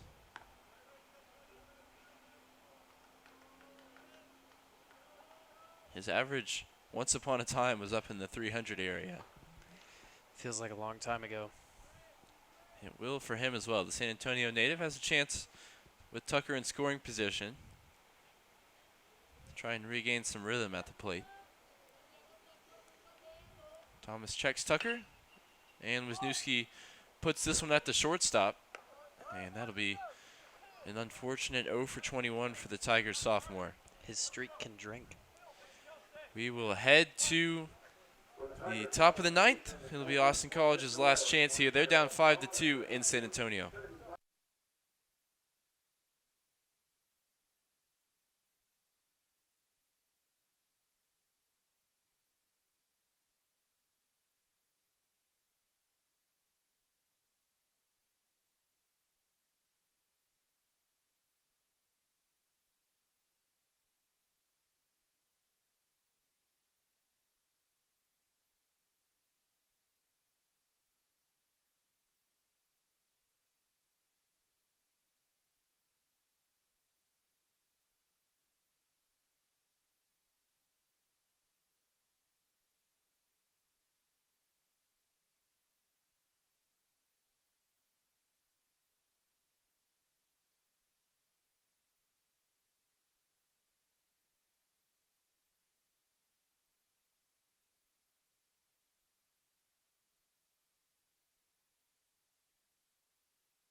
And what is the Tigers' own version of Freaky Friday?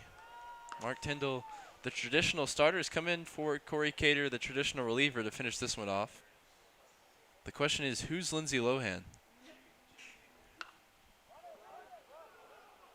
That one's popped out towards Logan Morrison for out number 1. Tyndall grabbed the save in game number 1 of this doubleheader. And he's looking to finish this one off. Not save eligible here. That was his first career save, I believe, for the Tigers. Traditional starter, like we said. Well, not save eligible yet. You don't know about all the drama that's about to happen. I would prefer if there was none, truthfully. And he grabs a strike there against Jonathan Voos. What a name for a town. Universal City, Texas. I wonder how big that one is. Didn't make the top 15 small towns in Texas to road trip to. Come on, research department, get on it.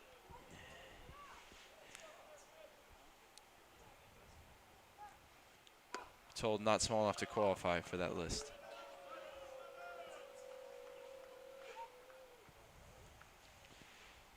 So a half-hearted swing there from Voos. The freshman, listed as a pitcher slash first baseman, goes down on strikes, and the Tigers are 1 out away from sweeping the doubleheader here on Friday night. Gonna finish this game off before we can get to know how big Universal City is. Another high fastball does it. 18,530.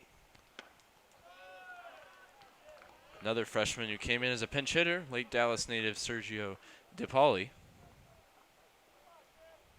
400 average and a relatively small sample size for the first year. He's behind in the count, 0-2, and Mark Tyndall's come in and done nothing wrong here for the Tigers in the 9th. Chance to end it off with a 10-pitch inning. The 0-2. And he can't get DePauli to offer at the high fastball. Came in outside.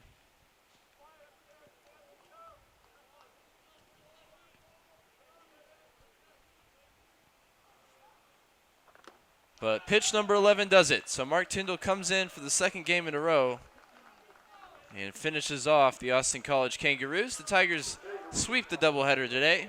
Game number 1, 4-2. Game number 2, they do one better, 5-2. I think the big takeaway, the Tigers improved the hitting by far in game number 2. Went from 5 hits to 12. As you can see on your line score there. Corey Cater, the winning pitcher. Mark Tyndall came in the 9th to finish it off. We'll be back with you tomorrow, hopefully at 2 o'clock, weather permitting. Just stay updated on your social media feeds to let yourself know when that one will get underway. We'll also have the Tuesday home game against Our Lady of the Lake to look forward to before the Tigers go on a bit of an away trip for the rest of the week. Thank you for spending your Friday night here on the Tiger Network with us. For Ryan Figert, Sam McWhorter, Josh Marksagimba, Taylor Kim, and all the student crew that bring this game to you, thank you so much for joining us here.